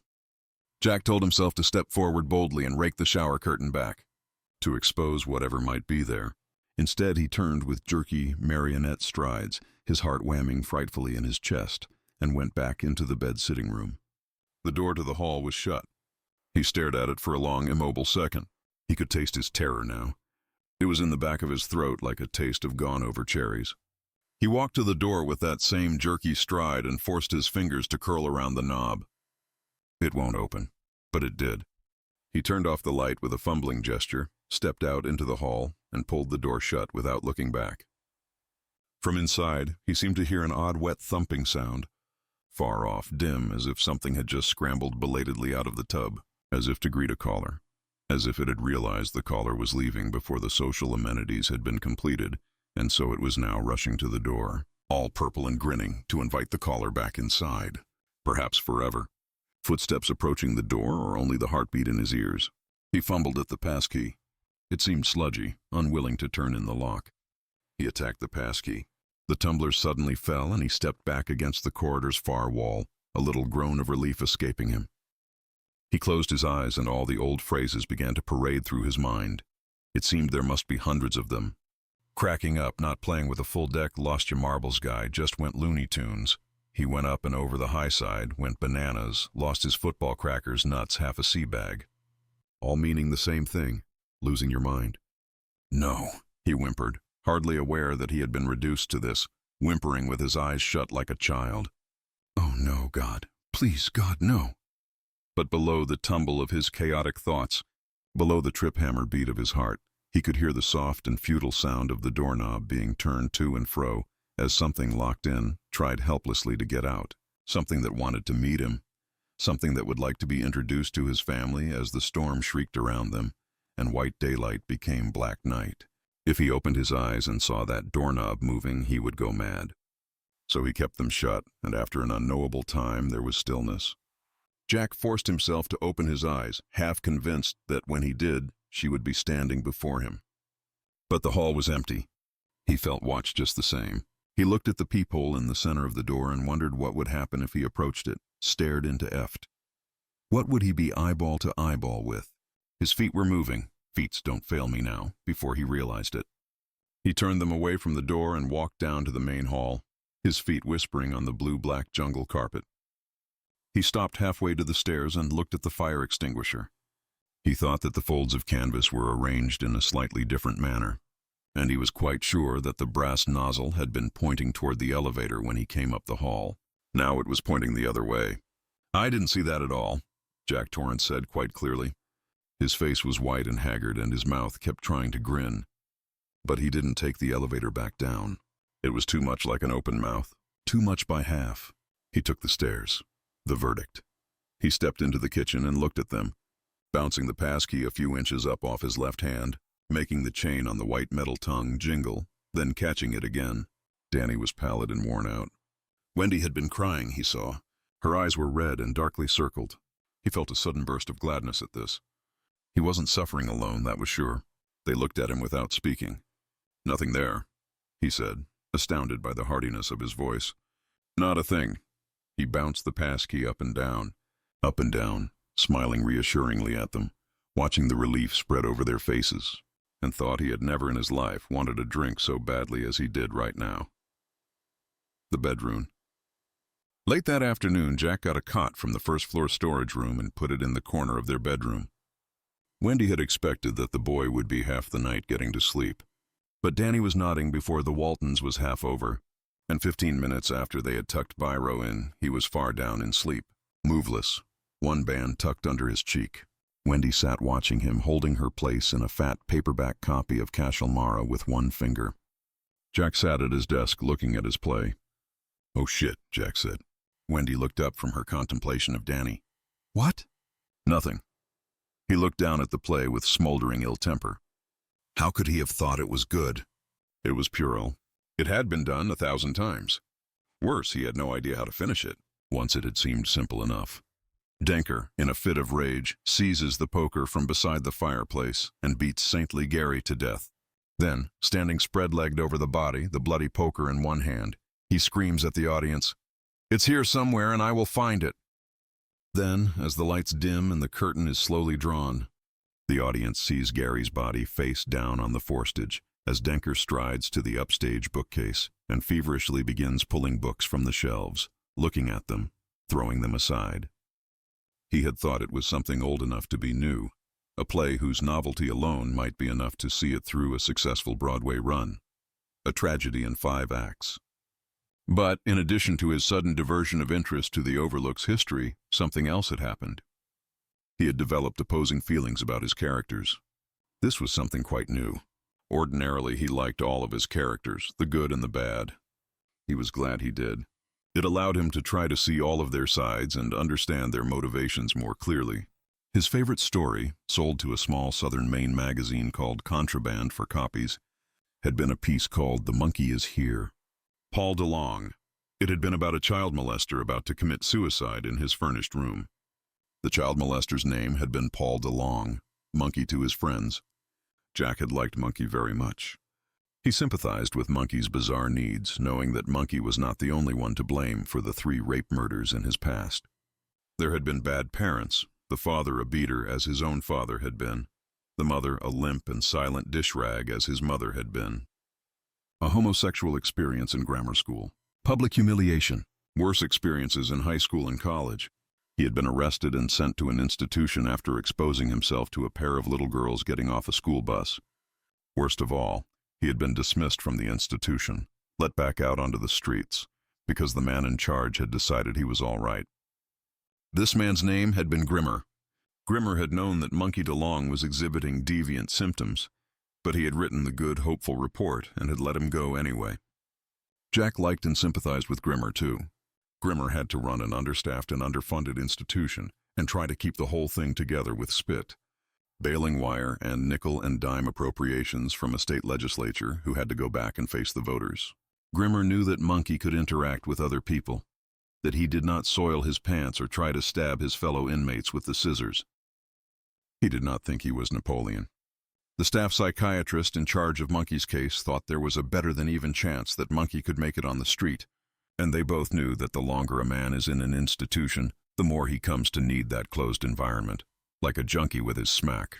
And meanwhile, people were knocking down the doors. Paranoids, schizoids, cycloids, semi-catatonics, men who claimed to have gone to heaven in flying saucers, women who had burned their children's sex organs off with Bic lighters, alcoholics, pyromaniacs, kleptomaniacs, manic depressives, suicidals. Tough old world, baby. If you're not bolted together tightly, you're going to shake, rattle, and roll before you turn 30. Jack could sympathize with Grimmer's problem. He could sympathize with the parents of the murder victims. With the murdered children themselves, of course, and with Monkey DeLong. Let the reader lay blame. In those days he hadn't wanted to judge. The cloak of the moralist sat badly on his shoulders. He had started the little school in the same optimistic vein. But lately he had begun to choose up sides, and worse still, he had come to loathe his hero, Gary Benson. Originally conceived as a bright boy, more cursed with money than blessed with it. A boy who wanted more than anything to compile a good record so he could go to a good university because he had earned admission and not because his father had pulled strings. He had become to Jack a kind of simpering goody two-shoes, a postulant before the altar of knowledge rather than a sincere acolyte, an outward paragon of Boy Scout virtues, inwardly cynical, filled not with real brilliance, as he had first been conceived, but only with sly animal cunning. All through the play, he unfailingly addressed Denker as Sir, just as Jack had taught his own son to address those older and those in authority as Sir. He thought that Danny used the word quite sincerely, and Gary Benson, as originally conceived, had too, but as he had begun Act 5, it had come more and more strongly to him that Gary was using the word satirically, outwardly straight-faced, while the Gary Benson inside was mugging and leering at Denker. Denker, who had never had any of the things Gary had. Denker, who had had to work all his life just to become head of a single little school. Who was now faced with ruin over this handsome, innocent-seeming rich boy who had cheated on his final composition and had then cunningly covered his tracks. Jack had seen Denker the teacher as not much different from the strutting South American Little Caesars in their banana kingdoms, standing dissidents up against the wall of the handiest squash or handball court, a super zealot in a comparatively small puddle, a man whose every whim becomes a crusade. In the beginning, he had wanted to use his play as a microcosm to say something about the abuse of power. Now he tended more and more to see Denker as a Mr. Chips figure, and the tragedy was not the intellectual racking of Gary Benson, but rather the destruction of a kindly old teacher and headmaster, unable to see through the cynical wiles of this monster masquerading as a boy. He hadn't been able to finish the play. Now he sat looking down at it, scowling, wondering if there was any way he could salvage the situation. He didn't really think there was. He had begun with one play and it had somehow turned into another, presto chango. Well, what the hell? Either way, it had been done before. Either way, it was a load of shit. And why was he driving himself crazy about it tonight anyway? After the day just gone by, it was no wonder he couldn't think straight. Get him down? He looked up, trying to blink the cobwebs away. Huh? I said, how are we going to get him down? We've got to get him out of here, Jack. For a moment, his wits were so scattered that he wasn't even sure what she was talking about. Then he realized and uttered a short, barking laugh. You say that as if it were so easy. I didn't mean... No problem, Wendy. I'll just change clothes in that telephone booth down in the lobby and fly him to Denver on my back. Superman Jack Torrance, they called me in my salad days. Her face registered slow hurt. I understand the problem, Jack. The radio is broken. The snow. But you have to understand Danny's problem. My God, don't you? He was nearly catatonic, Jack. What if he hadn't come out of that? But he did, Jack said a trifle shortly. He had been frightened at Danny's blank-eyed, slack-faced state, too. Of course he had. At first. But the more he thought about it, the more he wondered if it hadn't been a piece of play acting put on to escape his punishment. He had, after all, been trespassing. All the same, she said. She came to him and sat on the end of the bed by his desk. Her face was both surprised and worried. Jack, the bruise is on his neck. Something got at him, and I want him away from it. Don't shout, he said. My head aches, Wendy. I'm as worried about this as you are, so please, don't shout. All right, she said, lowering her voice. I won't shout. But I don't understand you, Jack. Someone is in here with us, and not a very nice someone either. We have to get down to Sidewinder, not just Danny, but all of us. Quickly. And you're sitting there reading your play. We have to get down. We have to get down. You keep saying that. You must think I really am Superman. I think you're my husband, she said softly, and looked down at her hands. His temper flared. He slammed the play script down, knocking the edges of the pile out of True again and crumpling the sheets on the bottom. It's time you got some of the home truths into you, Wendy. You don't seem to have internalized them, as the sociologists say. They're knocking around up in your head like a bunch of loose cue balls. You need to shoot them into the pockets. You need to understand that we are snowed in. Danny had suddenly become active in his bed. Still sleeping, he had begun to twist and turn. The way he always did when we fought, Wendy thought dismally. And we're doing it again. Don't wake him up, Jack, please. He glanced over at Danny and some of the flush went out of his cheeks. Okay, I'm sorry. I'm sorry I sounded mad, Wendy. It's not really for you. But I broke the radio. If it's anybody's fault, it's mine. That was our big link to the outside. Ollie Oily in for free. Please come get us, Mr. Ranger. We can't stay out this late. Don't, she said, and put a hand on his shoulder. He leaned his head against it. She brushed his hair with her other hand. I guess you've got a right after what I accused you of. Sometimes I am like my mother. I can be a bitch. But you have to understand that some things are hard to get over. You have to understand that. Do you mean his arm? His lips had thinned. Yes, Wendy said, and then she rushed on. But it's not just you. I worry when he goes out to play. I worry about him wanting a two-wheeler next year, even one with training wheels. I worry about his teeth and his eyesight and about this thing, what he calls his shine. I worry. Because he's little and he seems very fragile, and because something in this hotel seems to want him. And it will go through us to get him if it has to. That's why we must get him out, Jack. I know that. I feel that. We must get him out. Her hand had tightened painfully on his shoulder in her agitation, but he didn't move away. One hand found the firm weight of her left breast, and he began to stroke it through her shirt. Wendy, he said, and stopped. She waited for him to rearrange whatever he had to say. His strong hand on her breast felt good, soothing. I could maybe snowshoe him down. He could walk part of the way himself, but I would mostly have to carry him. It would mean camping out 1, 2, maybe 3 nights. That would mean building a travois to carry supplies and bedrolls on.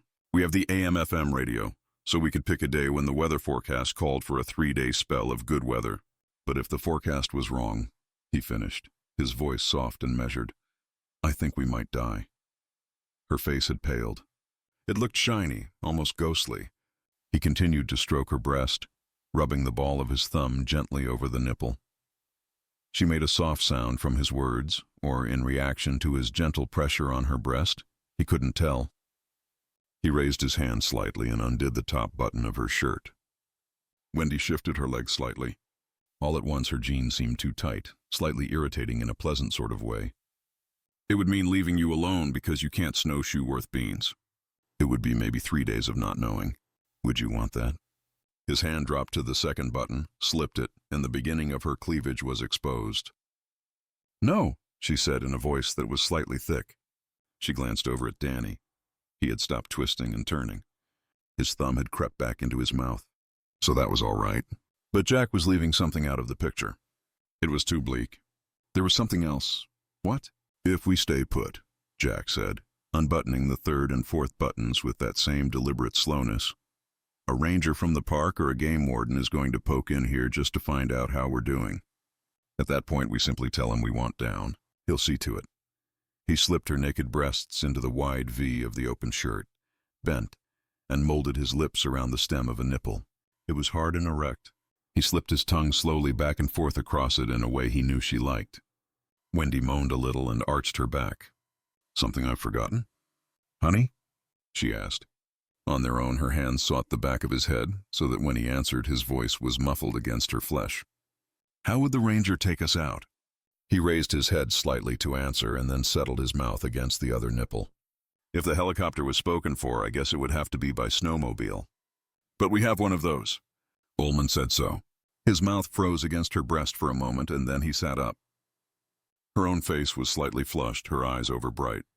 Jack's, on the other hand, was calm, as if he had been reading a rather dull book instead of engaging in foreplay with his wife. If there's a snowmobile, there's no problem, she said excitedly. We can all 3 go down together.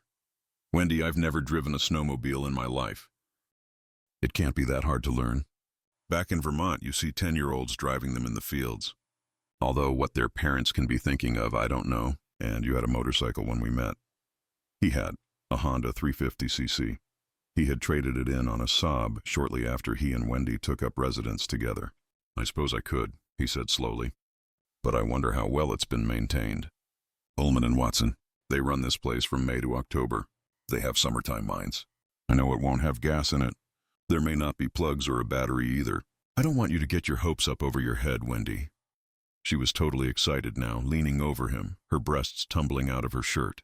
He had a sudden impulse to seize one and twist it until she shrieked. Maybe that would teach her to shut up. The gas is no problem, she said. The VW and the hotel truck are both full. There's gas for the emergency generator downstairs, too. And there must be a gas can out in that shed so you could carry extra. Yes, he said. There is. Actually, there were 3 of them. 2 5-gallons and a 2-gallon. I'll bet the spark plugs and the battery are out there, too. Nobody would store their snowmobile in one place and the plugs and battery someplace else, would they? Doesn't seem likely, does it? He got up and walked over to where Danny lay sleeping. A spill of hair had fallen across his forehead and Jack brushed it away gently. Danny didn't stir. And if you can get it running, you'll take us out? She asked from behind him. On the first day, the radio says good weather. For a moment, he didn't answer. He stood looking down at his son, and his mixed feelings dissolved in a wave of love. He was the way she had said, vulnerable, fragile. The marks on his neck were very prominent. Yes, he said. I'll get it running and we'll get out as quick as we can. Thank God. He turned around. She had taken off her shirt and lay on the bed, her belly flat, her breasts aimed perkily at the ceiling. She was playing with them lazily, flicking at the nipples. Hurry up, gentlemen, she said softly. Time. After, with no light burning in the room but the night light that Danny had brought with him from his room, she lay in the crook of his arm, feeling deliciously at peace. She found it hard to believe they could be sharing the Overlook with a murderous stowaway. Jack? What got at him? He didn't answer her directly. He does have something. Some talent the rest of us are missing. The most of us, beg pardon. And maybe the Overlook has something too. Ghosts? I don't know. Not in the Algernon Blackwood sense, that's for sure. More like the residues of the feelings of the people who have stayed here. Good things and bad things. In that sense, I suppose that every big hotel has got its ghosts, especially the old ones. But a dead woman in the tub. Jack, he's not losing his mind, is he? He gave her a brief squeeze. We know he goes into, well, trances, for want of a better word, from time to time. We know that when he's in them, he sometimes sees things he doesn't understand. If precognitive trances are possible, they're probably functions of the subconscious mind. Freud said that the subconscious never speaks to us in literal language, only in symbols. If you dream about being in a bakery where no one speaks English, you may be worried about your ability to support your family, or maybe just that no one understands you. I've read that the falling dream is a standard outlet for feelings of insecurity. Games, little games, conscious on one side of the net, subconscious on the other, serving some cockamamie image back and forth. Same with mental illness, with hunches, all of that. Why should precognition be any different? Maybe Danny really did see blood all over the walls of the presidential suite. To a kid his age, the image of blood and the concept of death are nearly interchangeable. To kids, the image is always more accessible than the concept anyway. William Carlos Williams knew that. He was a pediatrician. When we grow up, concepts gradually get easier and we leave the images to the poets. And I'm just rambling on. I like to hear you ramble. She said it, folks. She said it. You all heard it. The marks on his neck, Jack, those are real. Yes. There was nothing else for a long time. She had begun to think he must have gone to sleep, and she was slipping into a drowse herself when he said, I can think of 2 explanations for those, and neither of them involves a 4th party in the hotel. What? She came up on one elbow. Stigmata, maybe, he said. Stigmata? Isn't that when people bleed on Good Friday or something? Yes. Sometimes people who believe deeply in Christ's divinity exhibit bleeding marks on their hands and feet during the Holy Week. It was more common in the Middle Ages than now. In those days, such people were considered blessed by God. I don't think the Catholic Church proclaimed any of it as out-and-out miracles, which was pretty smart of them. Stigmata isn't much different from some of the things the yogis can do. It's better understood now, that's all. The people who understand the interaction between the mind and the body study it. I mean, no one understands it.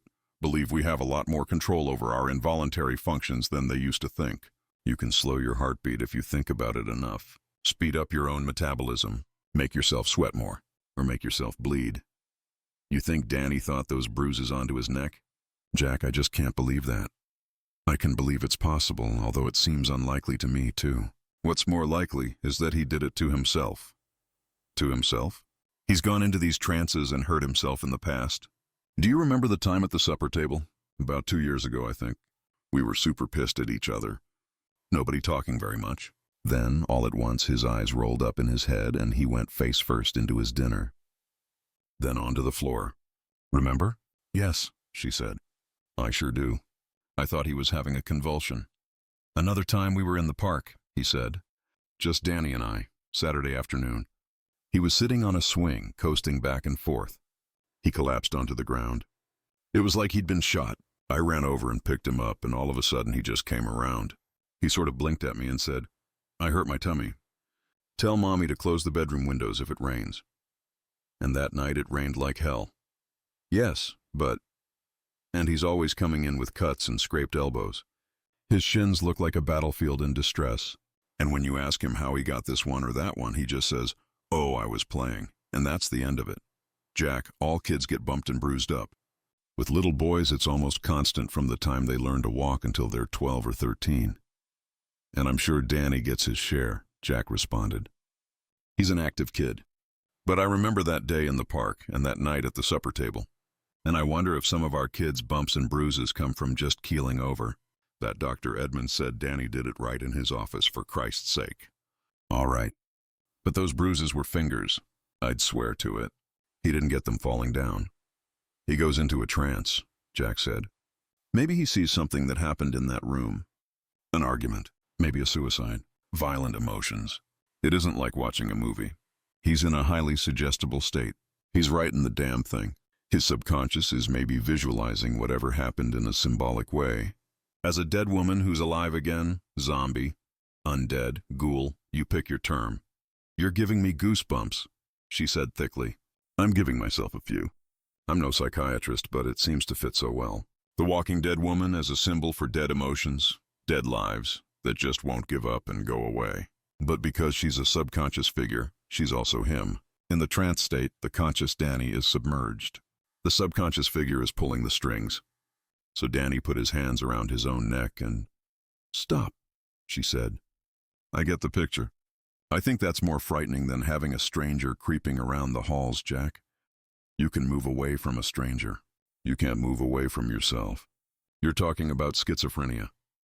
"Of a very limited type," he said, but a trifle uneasily, "and of a very special nature. Because he does seem able to read thoughts, and he really does seem to have precognitive flashes from time to time. I can't think of that as mental illness no matter how hard I try. We all have schizo deposits in us anyway. I think as Danny gets older, he'll get this under control. If you're right, then it's imperative that we get him out. Whatever he has, this hotel is making it worse." "I wouldn't say that," he objected. "If he'd done as he was told, he never would have gone up to that room in the first place. It never would have happened." "My God, Jack!" "Are you implying that being half strangled was a fitting punishment for being off limits?" No, of course not." "But..." "No buts," she said, shaking her head violently. "The truth is, we're guessing. We don't have any idea when he might turn a corner and run into one of those. Air pockets, one real horror movies, whatever they are. We have to get him away." She laughed a little in the darkness. "Next thing, we'll be seeing things."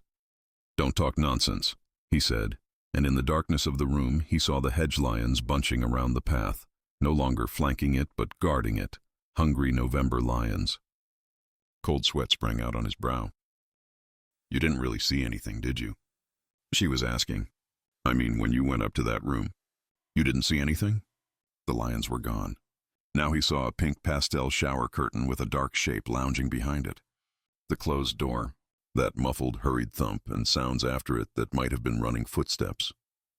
The horrible, lurching beat of his own heart as he struggled with the passkey. "Nothing," he said, and that was true. He had been strung tip, not sure of what was happening.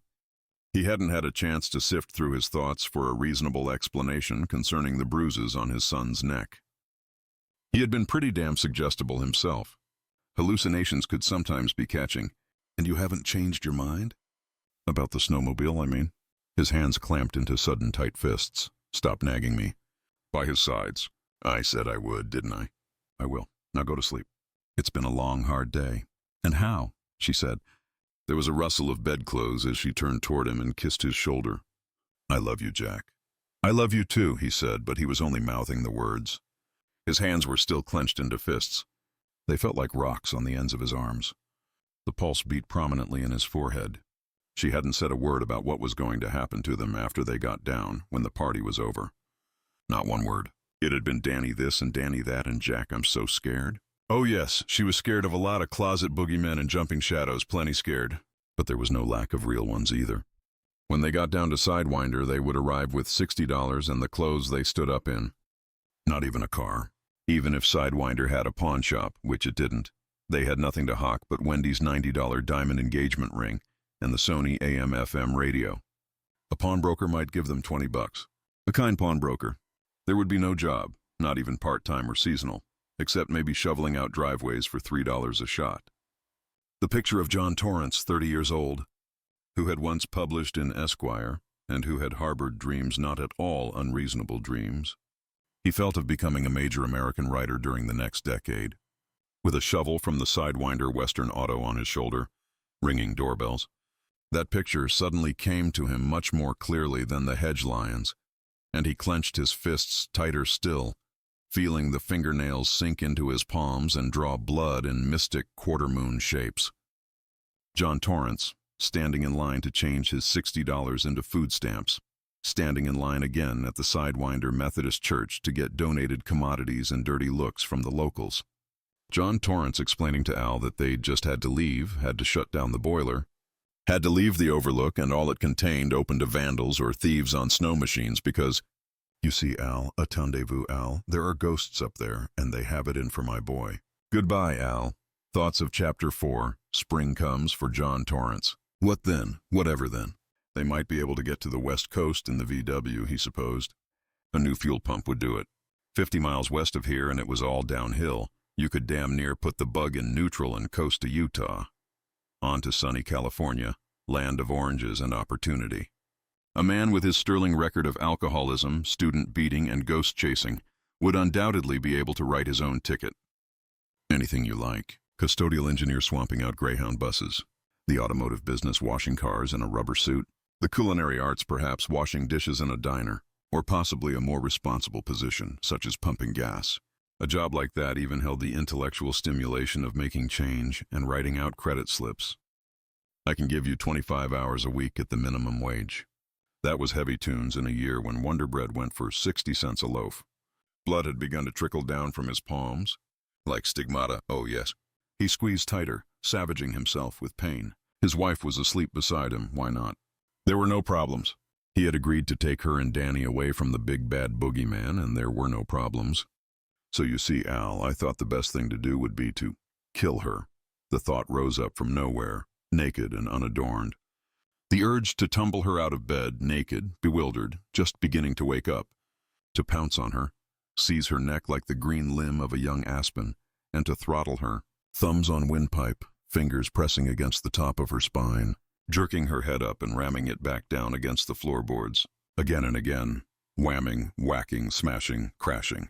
Jitter and jive, baby. Shake, rattle, and roll. He would make her take her medicine.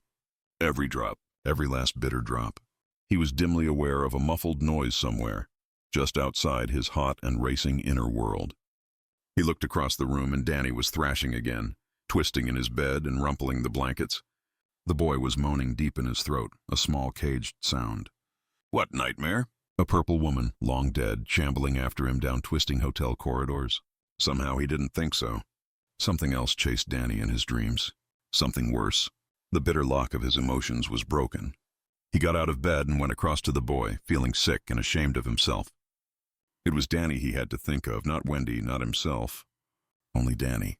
And no matter what shape he wrestled the facts into, he knew in his heart that Danny must be taken out. He straightened the boy's blankets and added the quilt from the foot of the bed. Danny had quieted again now. Jack touched the sleeping forehead, what monsters capering just behind that ridge of bone, and found it warm, but not overly so, and he was sleeping peacefully again. Queer. He got back into bed and tried to sleep. It eluded him. It was so unfair that things should turn out this way. Bad luck seemed to stalk them. They hadn't been able to shake it by coming up here after all. By the time they arrived in Sidewinder tomorrow afternoon, the golden opportunity would have evaporated, gone the way of the blue suede shoe, as an old roommate of his had been wont to say. Consider the difference if they didn't go down, if they could somehow stick it out. The play would get finished. One way or the other, he would tack an ending onto it. His own uncertainty about his characters might add an appealing touch of ambiguity to his original ending. Perhaps it would even make him some money. It wasn't impossible. Even lacking that, Al might well convince the Stovington board to rehire him. He would be on pro, of course, maybe for as long as 3 years. But if he could stay sober and keep writing, he might not have to stay at Stovington for 3 years. Of course, he hadn't cared much for Stovington before. He had felt stifled, buried alive, but that had been an immature reaction. Furthermore, how much could a man enjoy teaching when he went through his first 3 classes with a skull-busting hangover every second or third day? It wouldn't be that way again. He would be able to handle his responsibilities much better. He was sure of it. Somewhere in the midst of that thought, things began to break up and he drifted down into sleep. His last thought followed him down like a sounding bell. It seemed that he might be able to find peace here. At last, if they would only let him. When he woke up, he was standing in the bathroom of 217. Been walking in my sleep again, why? No radios to break up here. The bathroom light was on, the room behind him in darkness. The shower curtain was drawn around the long claw-footed tub. The bath mat beside it was wrinkled and wet. He began to feel afraid, but the very dreamlike quality of his fear told him this was not real. Yet that could not contain the fear. So many things at the Overlook seemed like dreams. He moved across the floor to the tub, not wanting to be helpless to turn his feet back. He flung the curtain open. Lying in the tub, naked, lolling almost weightless in the water, was George Hatfield, a knife stuck in his chest. The water around him was stained a bright pink. George's eyes were closed. His penis floated limply like kelp. "George," he heard himself say. At the word, George's eyes snapped open. They were silver, not human eyes at all. George's hands, fish white, found the sides of the tub and he pulled himself up to a sitting position. The knife stuck straight out from his chest, equidistantly placed between nipples. The wound was lipless. "You set the timer ahead," silver-eyed George told him. "No, George, I didn't. I don't stutter." George was standing now, still fixing him with that inhuman silver glare, but his mouth had drawn back in a dead and grimacing smile. He threw one leg over the porcelain side of the tub. One white and wrinkled foot placed itself on the bath mat. "First you tried to run me over on my bike, and then you set the timer ahead, and then you tried to stab me to death, but I still don't stutter." George was coming for him, his hands out, the fingers slightly curled. He smelled moldy and wet, like leaves that had been rained on. "It was for your own good," Jack said, backing up. "I set it ahead for your own good. Furthermore, I happen to know you cheated on your final composition. I don't cheat, and I don't stutter." George's hands touched his neck. Jack turned and ran with the floating, weightless slowness that is so common to dreams. You did cheat," he screamed in fear and anger as he crossed the darkened bed sitting room.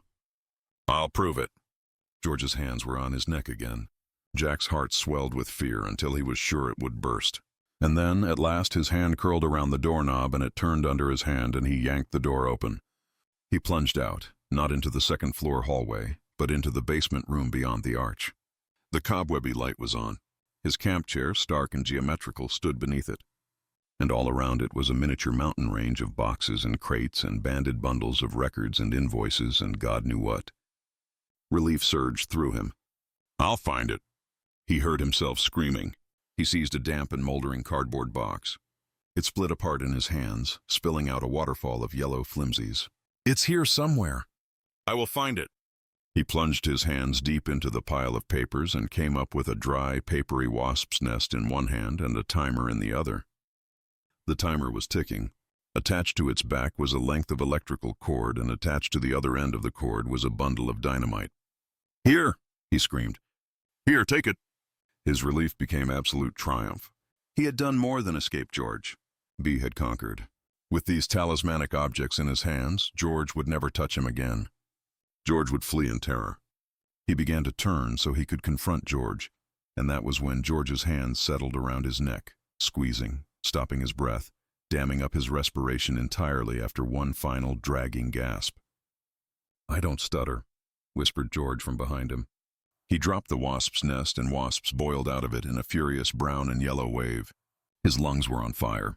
His wavering sight fell on the timer and the sense of triumph returned, along with a cresting wave of righteous wrath. Instead of connecting the timer to dynamite, the cord ran to the gold knob of a stout black cane, like the one his father had carried after the accident with the milk truck. He grasped it and the cord parted. The cane felt heavy and right in his hands. He swung it back over his shoulder. On the way up, it glanced against the wire from which the light bulb depended, and the light began to swing back and forth, making the room's hooded shadows rock monstrously against the floor and walls. On the way down, the cane struck something much harder. George screamed. The grip on Jack's throat loosened. He tore free of George's grip and whirled. George was on his knees, his head drooping, his hands laced together on top of it. Blood welled through his fingers. "Please," George whispered humbly. "Give me a break, Mr. Torrance." "Now you'll take your medicine," Jack grunted. "Now by God, won't you? Young pup, young worthless cur. Now by God, right now. Every drop. Every single damn drop." As the light swayed above him and the shadows danced and flapped, he began to swing the cane, bringing it down again and again, his arm rising and falling like a machine. George's bloody protecting fingers fell away from his head, and Jack brought the cane down again and again, and on his neck and shoulders and back and arms, except that the cane was no longer precisely a cane. It seemed to be a mallet with some kind of brightly striped handle, a mallet with a hard side and soft side. The business end was clotted with blood and hair, and the flat, whacking sound of the mallet against flesh had been replaced with a hollow, booming sound, echoing and reverberating. His own voice had taken on this same quality, bellowing, disembodied, and yet, paradoxically, it sounded weaker, slurred, petulant, as if he were drunk. The figure on its knees slowly raised its head, as if in supplication. There was not a face precisely, but only a mask of blood through which eyes peered. He brought the mallet back for a final whistling downstroke, and it was fully launched before he saw that the supplicating face below him was not George's, but Danny's. It was the face of his son. "Daddy!" And then the mallet crashed home, striking Danny right between the eyes, closing them forever. And something somewhere seemed to be laughing. No. He came out of it standing naked over Danny's bed, his hands empty, his body sheened with sweat. His final scream had only been in his mind. He voiced it again, this time in a whisper. "No, no, Danny, never." He went back to bed on legs that had turned to rubber. Wendy was sleeping deeply. The clock on the nightstand said it was 5:15. He lay sleepless until 7, when Danny began to stir awake. Then he put his legs over the edge of the bed and began to dress. It was time to go downstairs and check the boiler. The snowmobile. Sometime after midnight, while they all slept uneasily, the snow had stopped after dumping a fresh 8 inches on the old crust. The clouds had broken, a fresh wind had swept them away, and now Jack stood in a dusty ingot of sunlight which slanted through the dirty window set into the eastern side of the equipment shed. The place was about as long as a freight car, and about as high. It smelled of grease and oil and gasoline and faint nostalgic smell-sweet grass.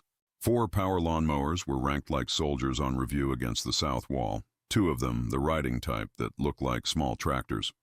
To their left were post-hole diggers, round-bladed shovels made for doing surgery on the putting green, a chainsaw, the electric hedge clippers, and a long, thin steel pole with a red flag at the top. "Caddy, fetch my ball in under 10 seconds, and there's a quarter in it for you." "Yes, sir." Against the eastern wall, where the morning sun slanted in most strongly, 3 ping-pong tables leaned one against the other like a drunken house of cards. Their nets had been removed and flopped down from the shelf above. In the corner was a stack of shuffleboard weights and a roquet set, the wickets banded together with twists of wire, the brightly painted balls in an egg carton sort of thing. "Strange hens you have up here, Watson." "Yes, and you should see the animals down on the front lawn. Ha-ha. And the mallets, 2 sets of them standing in their racks." He walked over to them, stepping over an old 8-cell battery, which had once sat beneath the hood of the hotel truck. No doubt. And a battery charger and a pair of J.C. Penney jumper cables coiled between them. He slipped one of the short-handled mallets out of the front rack and held it up in front of his face, like a knight bound for battle saluting his king. Fragments of his dream, it was all jumbled now, fading, recurred. Something about George Hatfield and his father's cane. Just enough to make him uneasy and, absurdly enough, a trifle guilty about holding a plain old garden-variety roquet mallet. Not that roquet was such a common garden-variety game anymore. Its more modern cousin croquet was much more popular now, and a child's version of the game at that. Roquet, however, that must have been quite a game. Jack had found a mildewed rulebook down in the basement, from one of the years in the early 20s when a North American roquet tournament had been held at the Overlook. Quite a game. Schizo. He frowned a little, then smiled. Yes, it was a schizo sort of game at that. The mallet expressed that perfectly. A soft end and a hard end. A game of finesse and aim, and a game of raw, bludgeoning power. He swung the mallet through the air. Whoo! He smiled a little at the powerful whistling sound it made. Then he replaced it in the rack and turned to his left. What he saw there made him frown again. The snowmobile sat almost in the middle of the equipment shed, a fairly new one, and Jack didn't care for its looks at all. Bombardier Ski-Doo was written on the side of the engine cowling facing him in black letters which had been raked backward, presumably to connote speed. The protruding skis were also black. There was black piping to the right and left of the cowling, what they would call racing stripes on a sports car. But the actual paint job was a bright, sneering yellow, and that was what he didn't like about it. Sitting there in its shaft of morning sun, yellow body and black piping, black skis and black upholstered open cockpit, it looked like a monstrous mechanized wasp. When it was running, it would sound like that too, whining and buzzing and ready to sting. But then what else should it look like? It wasn't flying under false colors at least, because after it had done its job, they were going to be hurting plenty. All of them.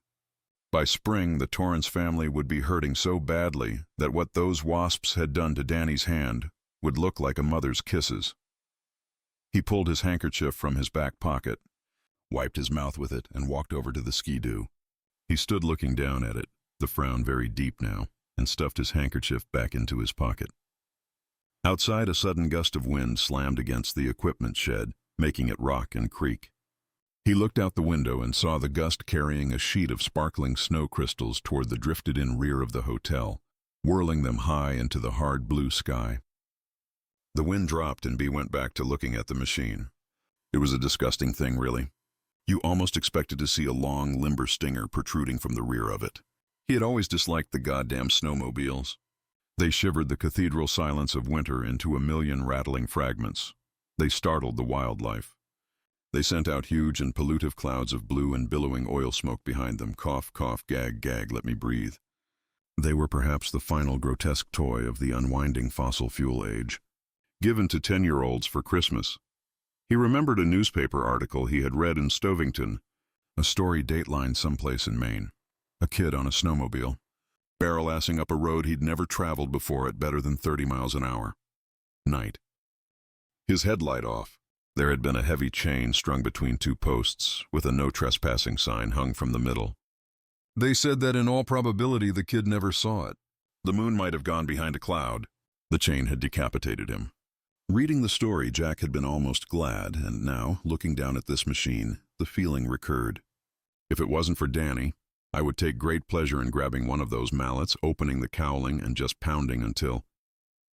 He let his pent-up breath escape him in a long, slow sigh. Wendy was right.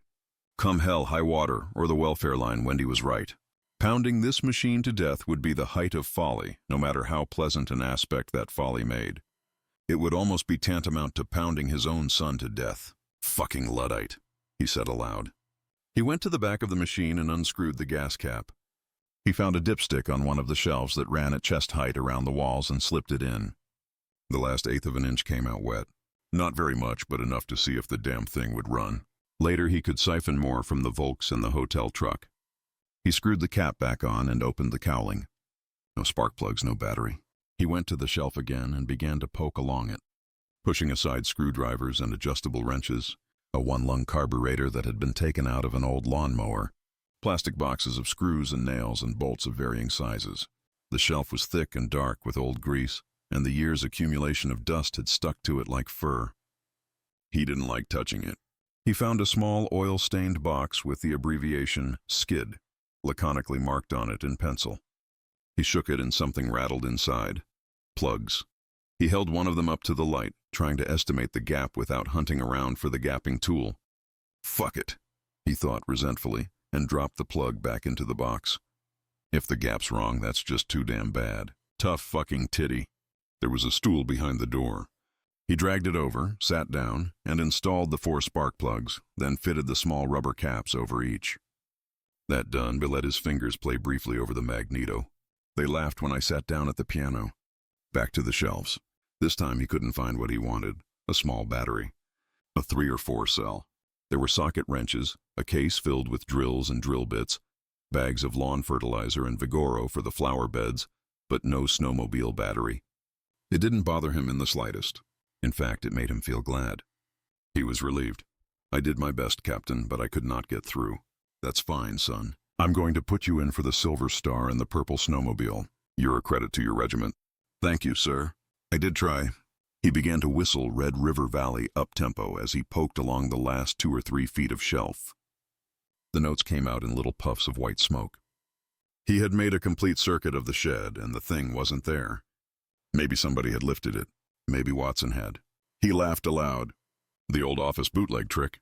A few paper clips, a couple of reams of paper. Nobody will miss this tablecloth or this golden regal place setting. And what about this fine snowmobile battery?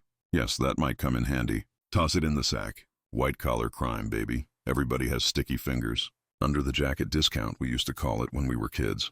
He walked back to the snowmobile and gave the side of it a good healthy kick as he went by. Well, that was the end of it. He would just have to tell Wendy, sorry, baby, but there was a box sitting in the corner by the door. The stool had been right over it. Written on the top in pencil was the abbreviation SKID. He looked at it, the smile drying up on his lips. Look, sir, it's the cavalry. Looks like your smoke signals must have worked after all. It wasn't fair. God damn it, it just wasn't fair. Something luck, fate, Providence had been trying to save him. Some other luck, white luck. And at the last moment, bad old Jack Torrance luck had stepped back in. The lousy run of cards wasn't over yet. Resentment, a gray, sullen wave of it, pushed up his throat. His hands had clenched into fists again.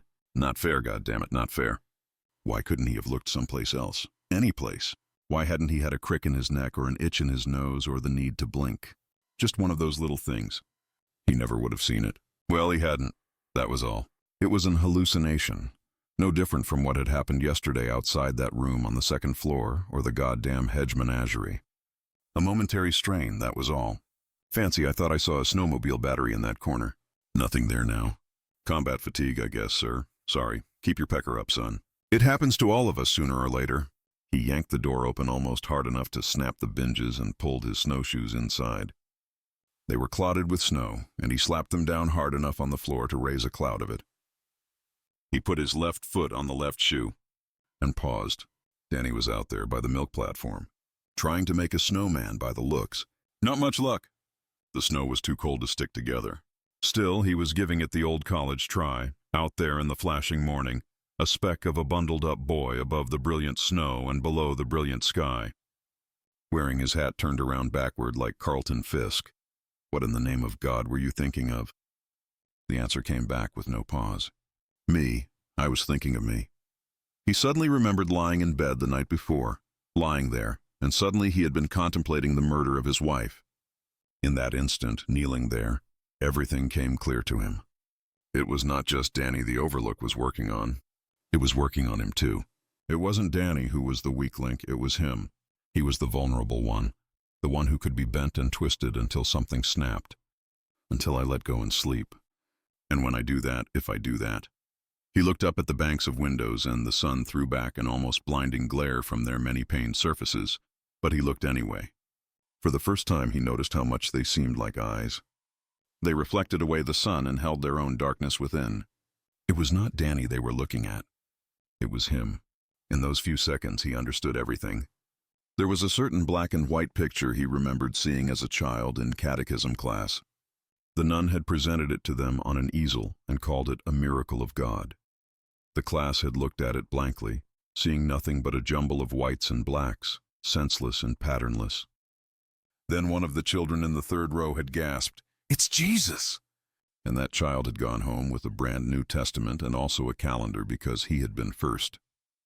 The others stared even harder, Jackie Torrance among them. One by one, the other kids had given a similar gasp.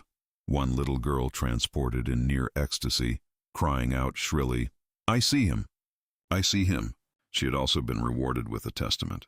At last everyone had seen the face of Jesus in the jumble of blacks and whites except Jackie. He strained harder and harder. Scared now. Part of him cynically thinking that everyone else was simply putting on to please Sister Beatrice. Part of him secretly convinced that he wasn't seeing it because God had decided he was the worst sinner in the class. "Don't you see it, Jackie?" Sister Beatrice had asked him in her sad, sweet manner. I see your tits, he had thought in vicious desperation. He began to shake his head, then faked excitement and said, "Yes, I do." "Wow, it is Jesus!" And everyone in class had laughed and applauded him, making him feel triumphant, ashamed, and scared. Later, when everyone else had tumbled their way up from the church basement and out onto the street, he had lingered behind, looking at the meaningless black and white jumble that Sister Beatrice had left on the easel. He hated it. They had all made it up the way he had, even Sister herself. It was a big fake. "Shitfire, hellfire, shitfire," he had whispered under his breath, and as he turned to go, he had seen the face of Jesus from the corner of his eye, sad and wise. He turned back, his heart in his throat. Everything had suddenly clicked into place, and he had stared at the picture with fearful wonder, unable to believe he had missed it. The eyes, the zigzag of shadow across the careworn brow, the fine nose, the compassionate lips. Looking at Jack Torrance, what had only been a meaningless sprawl had suddenly been transformed into a stark black and white etching of the face of Christ our Lord.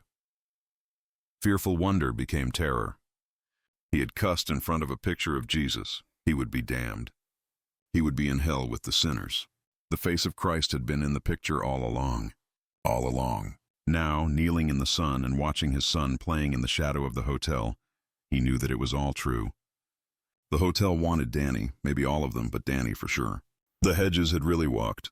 There was a dead woman in 217, a woman that was perhaps only a spirit and harmless under most circumstances, but a woman who was now in active danger. Like some malevolent clockwork toy, she had been wound up and set in motion by Danny's own odd mind. And his own. Had it been Watson who had told him a man had dropped dead of a stroke one day on the Roque court? Or had it been Ullman? It didn't matter. There had been an assassination on the 3rd floor. How many old quarrels, suicides, strokes? How many murders? Was Grady lurking somewhere in the West Wing with his axe, just waiting for Danny to start him up so he could come back out of the woodwork? The puffed circle of bruises around Danny's neck, the twinkling half-seen bottles in the deserted lounge, the radio, the dreams, the scrapbook he had found in the cellar. "Madoc, are you here?" "I've been sleepwalking again, my dear." He got up suddenly, thrusting the snowshoes back out the door. He was shaking all over. He slammed the door and picked up the box with the battery in it. It slipped through his shaking fingers. Oh Christ, what if I cracked it? And thumped over on its side. He pulled the flaps of the carton open and yanked the battery out, heedless of the acid that might be leaking through the battery's casing if it had cracked. But it hadn't. It was whole. A little sigh escaped his lips. Cradling it, he took it over to the skidoo and put it on its platform near the front of the engine. He found a small adjustable wrench on one of the shelves and attached the battery cables quickly and with no trouble. The battery was live. No need to use the charger on it. There had been a crackle of electricity and a small odor of ozone when he slipped the positive cable onto its terminal. The job done, he stood away, wiping his hands nervously on his faded denim jacket. There, it should work. No reason why not. No reason at all except that it was part of the Overlook and the Overlook really didn't want them out of here. Not at all. The Overlook was having one hell of a good time. There was a little boy to terrorize a man and his woman to set one against the other. And if it played its cards right, they could end up flitting through the Overlook's halls like insubstantial shades in a Shirley Jackson novel. Whatever walked in Hill House walked alone, but you wouldn't be alone in the Overlook. Oh no, there would be plenty of company here. But there was really no reason why the snowmobile shouldn't start. Except, of course, he still didn't really want to go. Yes, except for that. He stood looking at the skidoo, his breath puffing out in frozen little plumes. He wanted it to be the way it had been. When he had come in here, he'd had no doubts. Going down would be the wrong decision. He had known that then. Wendy was only scared of the boogeyman summoned up by a single hysterical little boy. Now suddenly he could see her side. It was like his play, his damnable play. He no longer knew which side he was on, or how things should come out. Once you saw the face of a god in those jumbled blacks and whites, it was everybody out of the pool. You could never unsee it. Others might laugh and say it's nothing, just a lot of splotches with no meaning. Give me a good old craftmaster paint by the numbers any day. But you would always see the face of Christ our Lord looking out at you. You had seen it in one gestalt leap, the conscious and unconscious melding in that one shocking moment of understanding. You would always see it. You were damned to always see it. I've been sleepwalking again, my dear. It had been all right until he had seen Danny playing in the snow. It was Danny's fault. Everything had been Danny's fault. He was the one with the shining or whatever it was. It wasn't a shining. It was a curse. If he and Wendy had been here alone, they could have passed the winter quite nicely. No pain, no strain on the brain. Don't want to leave? Can't. The Overlook didn't want them to go, and he didn't want them to go either. Not even Danny. Maybe he was a part of it now. Perhaps the Overlook, large and rambling Samuel Johnson that it was, had picked him to be its Boswell. You say the new caretaker writes. Very good. Sign him on. Time we told our side. Let's get rid of the woman and his snot-nosed kid first, however. We don't want him to be distracted. We don't. He was standing by the snowmobile's cockpit, his head starting to ache again. What did it come down to? Go or stay. Very simple. Keep it simple. Shall we go or shall we stay? If we go, how long will it be before you find the local hole and sidewinder? A voice inside him asked. The dark place with the lousy color TV that unshaven and unemployed men spend the day watching game shows on? Where the piss in the men's room smells 2,000 years old and there's always a sodden camel butt unraveling in the toilet bowl? Where the beer is 30 cents a glass and you cut it with salt and the jukebox is loaded with 70 country oldies? How long? Oh, Christ, he was so afraid it wouldn't be long at all. I can't win, he said very softly. That was it. It was like trying to play solitaire with one of the aces missing from the deck. Abruptly, he leaned over the Ski-Doo's motor compartment and yanked off the magneto. It came off with sickening ease. He looked at it for a moment, then went to the equipment shed's back door and opened it. From here, the view of the mountains was unobstructed. Picture postcard beautiful in the twinkling brightness of morning. An unbroken field of snow rose to the first pines about a mile distant. He flung the magneto as far out into the snow as he could. It went much further than it should have. There was a light puff of snow when it fell. The light breeze carried the snow granules away to fresh resting places. Disperse there, I say. There's nothing to see. It's all over. Disperse. He felt at peace. He stood in the doorway for a long time, breathing the good mountain air, and then he closed it firmly and went back out the other door to tell Wendy they would be staying. On the way, he stopped and had a snowball fight with Danny. The Hedges. It was November 29th, 3 days after Thanksgiving. The last week had been a good one, the Thanksgiving dinner, the best they'd ever had as a family. Wendy had cooked Dick Halloran's turkey to a turn, and they had all eaten to bursting without even coming close to demolishing the Jolly Bird. Jack had groaned that they would be eating turkey for the rest of the winter, creamed turkey, turkey sandwiches, turkey and noodles, turkey surprise. No, Wendy told him with a little smile, only until Christmas. Then we have the capon. Jack and Danny groaned together. The bruises on Danny's neck had faded, and their fears seemed to have faded with them. On Thanksgiving afternoon, Wendy had been pulling Danny around on his sled while Jack worked on the play, which was now almost done. Are you still afraid, Doe? She had asked, not knowing Bo to put the question less baldly. Yes, he answered simply. But now I stay in the safe places. Your daddy says that sooner or later the forest rangers will wonder why we're not checking in on the CB radio. They'll come to see if anything is wrong. We might go down then. You and I, and let your daddy finish the winter. He has good reasons for wanting to. In a way, Doe, I know this is hard for you to understand. Our backs are against the wall. Yes, he had answered non-committally. On this sparkling afternoon, the two of them were upstairs, and Danny knew that they had been making love. They were dozing now. They were happy, he knew. His mother was still a little bit afraid, but his father's attitude was strange. It was a feeling that he had done something that was very hard and had done it right. But Danny could not seem to see exactly what the something was. His father was guarding that carefully, even in his own mind. Was it possible, Danny wondered, to be glad you had done something and still be so ashamed of that something that you tried not to think of it? The question was a disturbing one. He didn't think such a thing was possible. In a normal mind. His hardest probings at his father had only brought him a dim picture of something like an octopus, whirling up into the hard blue sky.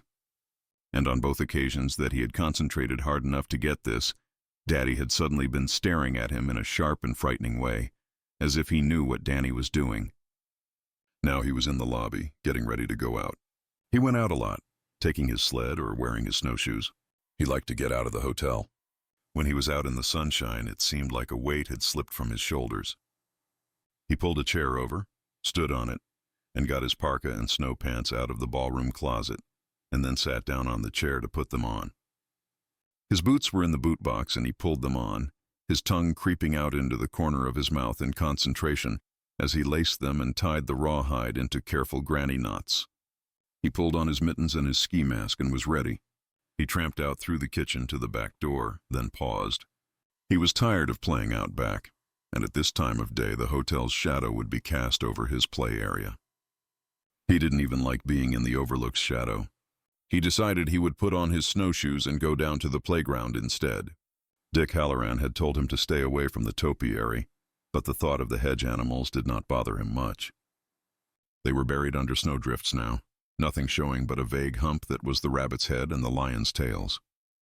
Sticking out of the snow the way they were, the tails looked more absurd than frightening. Danny opened the back door and got his snowshoes from the milk platform. 5 minutes later, he was strapping them to his feet on the front porch. His daddy had told him that he, Danny, had the hang of using the snowshoes, the lazy, shuffling stride, the twist of ankle that shook the powdery snow from the lacings just before the boot came back down. And all that remained was for him to build up the necessary muscles in his thighs and calves and ankles. Danny found it at his ankles got tired the fastest. Snowshoeing was almost as hard on your ankles as skating, because you had to keep clearing the lacings. Every 5 minutes or so, he had to stop with his legs spread and the snowshoes fat on the snow to rest them.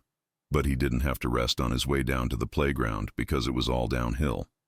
Less than 10 minutes after he struggled up and over the monstrous snow dune that had drifted in on the Overlook's front porch, he was standing with his mittened hand on the playground slide. He wasn't even breathing hard. The playground seemed much nicer in the deep snow than it ever had during the autumn. It looked like a fairyland sculpture. The swing chains had been frozen in strange positions, the seats of the big kids' swings resting flush against the snow. The jungle gym was an ice cave guarded by dripping icicle teeth. Only the chimneys of the play overlook stuck up over the snow. Wish the other one was buried that way, only not with us in it. And the tops of the cement rings protruded in 2 places like Eskimo igloos. Danny tramped over there, squatted, and began to dig. Before long, he had uncovered the dark mouth of one of them, and he slipped into the cold tunnel. In his mind, he was Patrick McGowan, the secret agent man. They had shown the reruns of that program twice on the Burlington TV channel, and his daddy never missed them. He would skip a party to stay home and watch Secret Agent, or The Avengers, and Danny had always watched with him, on the run from KGB agents in the mountains of Switzerland. There had been avalanches in the area, and the notorious KGB agent Slabo had killed his girlfriend with a poison dart, but somewhere near was the Russian anti-gravity machine. Perhaps at the end of this very tunnel. He drew his automatic and went along the concrete tunnel, his eyes wide and alert, his breath pluming out. The far end of the concrete ring was solidly blocked with snow. He tried digging through it and was amazed, and a little uneasy, to see how solid it was, almost like ice from the cold and the constant weight of more snow on top of it. His make-believe game collapsed around him, and he was suddenly aware that he felt closed in and extremely nervous in this tight ring of cement. He could hear his breathing. It sounded dank and quick and hollow. He was under the snow, and hardly any light filtered down the hole he had dug to get in here. Suddenly, he wanted to be out in the sunlight more than anything. Suddenly, he remembered his daddy and mommy were sleeping and didn't know there he was, that if the hole he dug caved in, he would be trapped, and the Overlook didn't like him. Danny got turned around with some difficulty and crawled back along the length of the concrete ring, his snowshoes clacking woodenly together behind him, his palms crackling in last fall's dead aspen leaves beneath him. He had just reached the end and the cold spill of light coming down from above when the snow did give in, a minor fall, but enough to powder his face and clog the opening he had wriggled down through and leave him in darkness. For a moment his brain froze in utter panic and he could not think. Then, as if from far off, he heard his daddy telling him that he must never play at the Stovington dump, because sometimes stupid people hauled old refrigerators off to the dump without removing the doors, and if you got in one and the door happened to shut on you, there was no way to get out. You would die in the darkness. You wouldn't want a thing like that to happen to you, would you, Doc? No, Daddy. But it had happened, his frenzied mind told him. It had happened. He was in the dark, he was closed in, and it was as cold as a refrigerator. And something is in here with me. His breath stopped in a gasp. An almost drowsy terror stole through his veins. Yes, Yes, there was something in here with him. Some awful thing the Overlook had saved for just such a chance as this. Maybe a huge spider that had burrowed down under the dead leaves, or a rat. Or maybe the corpse of some little kid that had died here on the playground. Had that ever happened? Yes, he thought maybe it had. He thought of the woman in the tub. The blood and brains on the wall of the presidential suite. Of some little kid. Its head split open from a fall from the monkey bars or a swing, crawling after him in the dark, grinning, looking for one final playmate in its endless playground. Forever. In a moment, he would hear it coming. At the far end of the concrete ring, Danny heard the stealthy crackle of dead leaves as something came for him on its hands and knees. At any moment, he would feel its cold hand close over his ankle. That thought broke his paralysis. He was digging at the loose fall of snow that choked the end of the concrete ring, throwing it back between his legs in powdery bursts like a dog digging for a bone. Blue light filtered down from above, and Danny thrust himself up at it like a diver coming out of deep water. He scraped his back on the lip of the concrete ring. One of his snowshoes twisted behind the other. Snow spilled down inside his ski mask and into the collar of his parka. He dug at the snow, clawed at it. It seemed to be trying to hold him, to suck him back down. Back into the concrete ring where that unseen, leaf-crackling thing was, and keep him there forever. Then he was out. His face was turned up to the sun, and he was crawling through the snow, crawling away from the half-buried cement ring, gasping harshly, his face almost comically white with powdered snow, a living fright. Mask. He hobbled over to the jungle gym and sat down to readjust his snowshoes and get his breath. As he set them to rights and tightened the straps again, he never took his eyes from the hole at the end of the concrete ring. He waited to see if something would come out. Nothing did, and after 3 or 4 minutes, Danny's breathing began to slow down. Whatever it was, it couldn't stand the sunlight. It was cooped up down there, maybe only able to come out when it was dark, or when both ends of its circular prison were plugged with snow.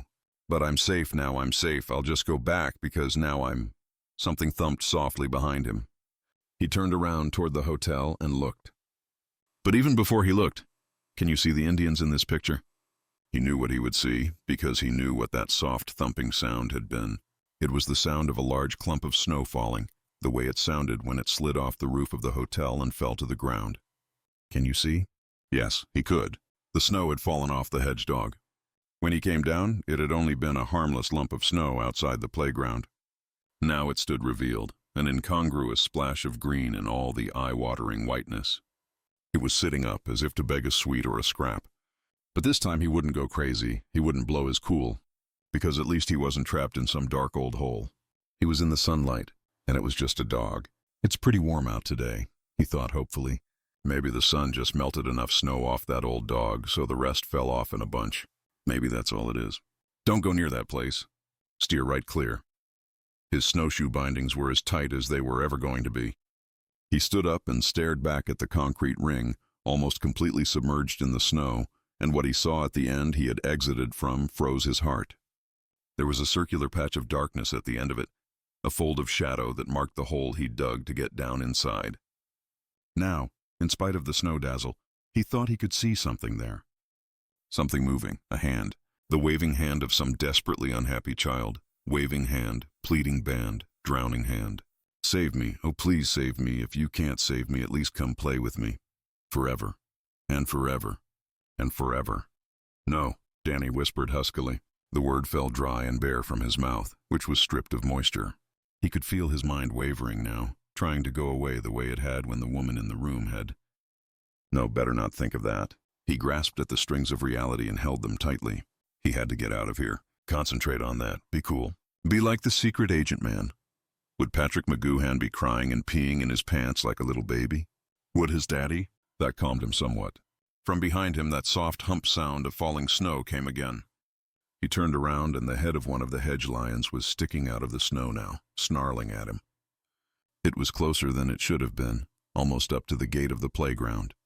Terror tried to rise up, and he quelled it. He was the secret agent man, and he would escape. He began to walk out of the playground, taking the same roundabout course his father had taken on the day that the snow flew. He concentrated on operating the snowshoes. Slow, flat strides. Don't lift your foot too high, or you'll lose your balance. Twist your ankle and spill the snow off the crisscrossed lacings. It seemed so slow. He reached the corner of the playground.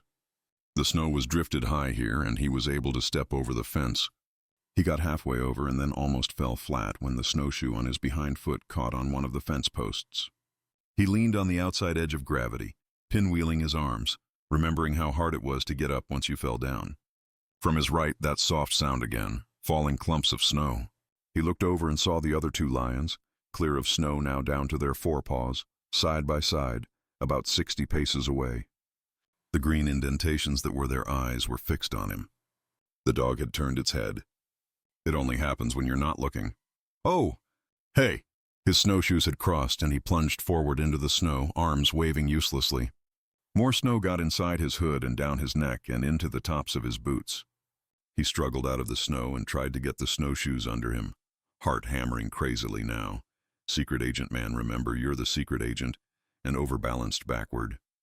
For a moment he lay there looking at the sky, thinking it would be simpler to just give up.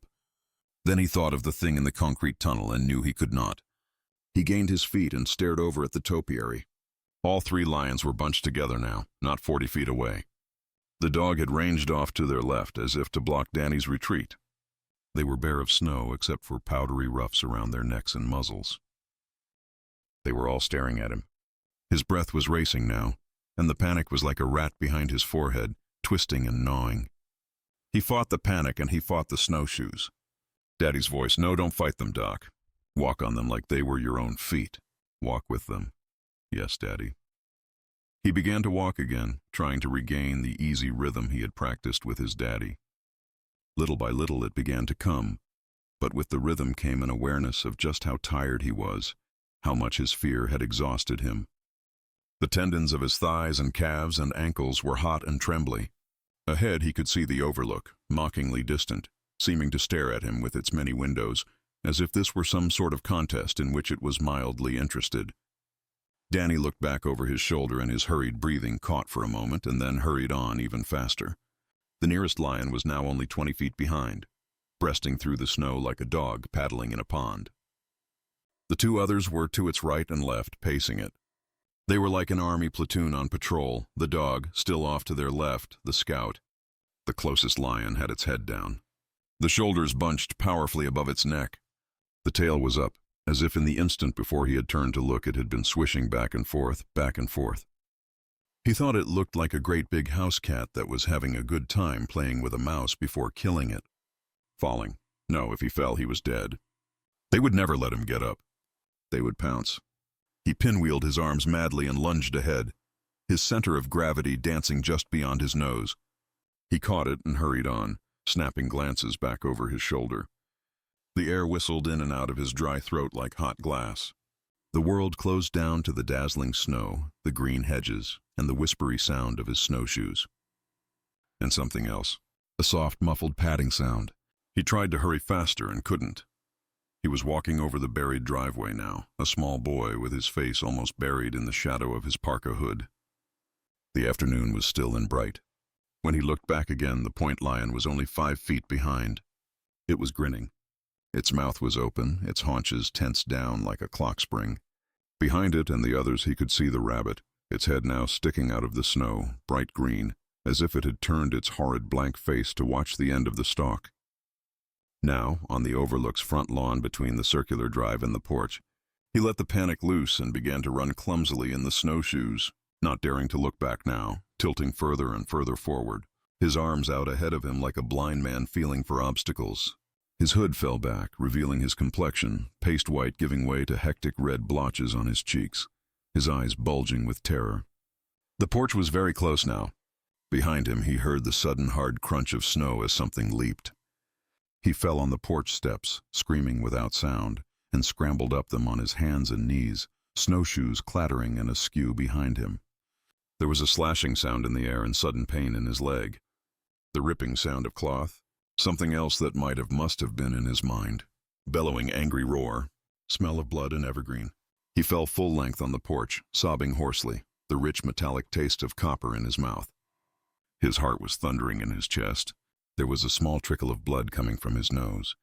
He had no idea how long he lay there before the lobby doors flew open and Jack ran out, wearing just his jeans and a pair of slippers.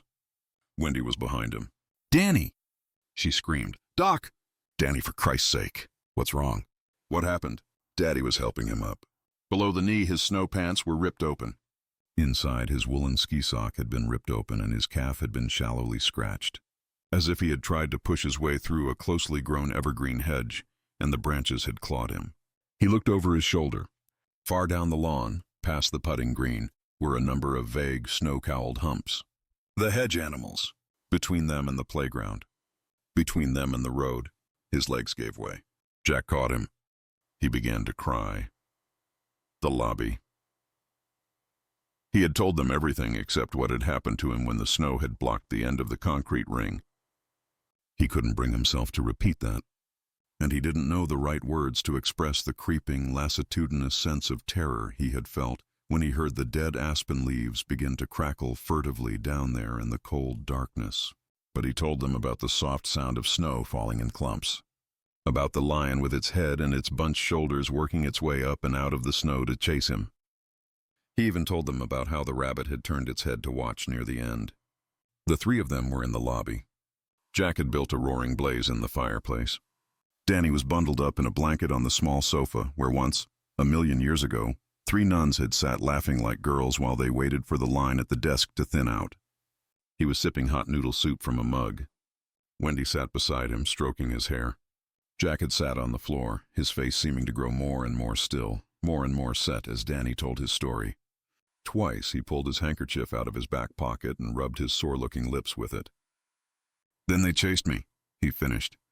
Jack got up and went over to the window, his back to them. He looked at his mommy. "They chased me all the way up to the porch." He was struggling to keep his voice calm, because if he stayed calm, maybe they would believe him. Mr. Stenger hadn't stayed calm. He had started to cry and hadn't been able to stop, so the men in the white coats had come to take him away because if you couldn't stop crying, it meant you had lost your marbles, and when would you be back? No one knows. His parka and snow pants and the clotted snowshoes lay on the rug just inside the big double doors. "I won't cry, I won't let myself cry." And he thought he could do that, but he couldn't stop shaking. He looked into the fire and waited for Daddy to say something. High yellow flames danced on the dark stone hearth. A pine knot exploded with a bang and sparks rushed up the flue. "Danny, come over here." Jack turned around. His face still had that pinched, deathly look. Danny didn't like to look at it. "Jack, I just want the boy over here for a minute." Danny slipped off the sofa and came over beside his daddy. "Good boy. Now what do you see?" Danny had known what he would see even before he got to the window. Below the clutter of boot tracks, sled tracks, and snowshoe tracks that marked their usual exercise area, the snowfield that covered the Overlook's lawns sloped down to the topiary and the playground beyond. It was marred by 2 sets of tracks, one of them in a straight line from the porch to the playground, the other a long looping line coming back up. "Only my tracks, Daddy, but what about the hedges, Danny?" Danny's lips began to tremble. He was going to cry. What if he couldn't stop? "I won't cry, I won't cry, won't. All covered with snow," he whispered. "But Daddy, what?" "I couldn't hear you." "Jack, you're cross-examining him. Can't you see he's upset? Shut up." "Well, Danny, they scratched me, Daddy. My leg.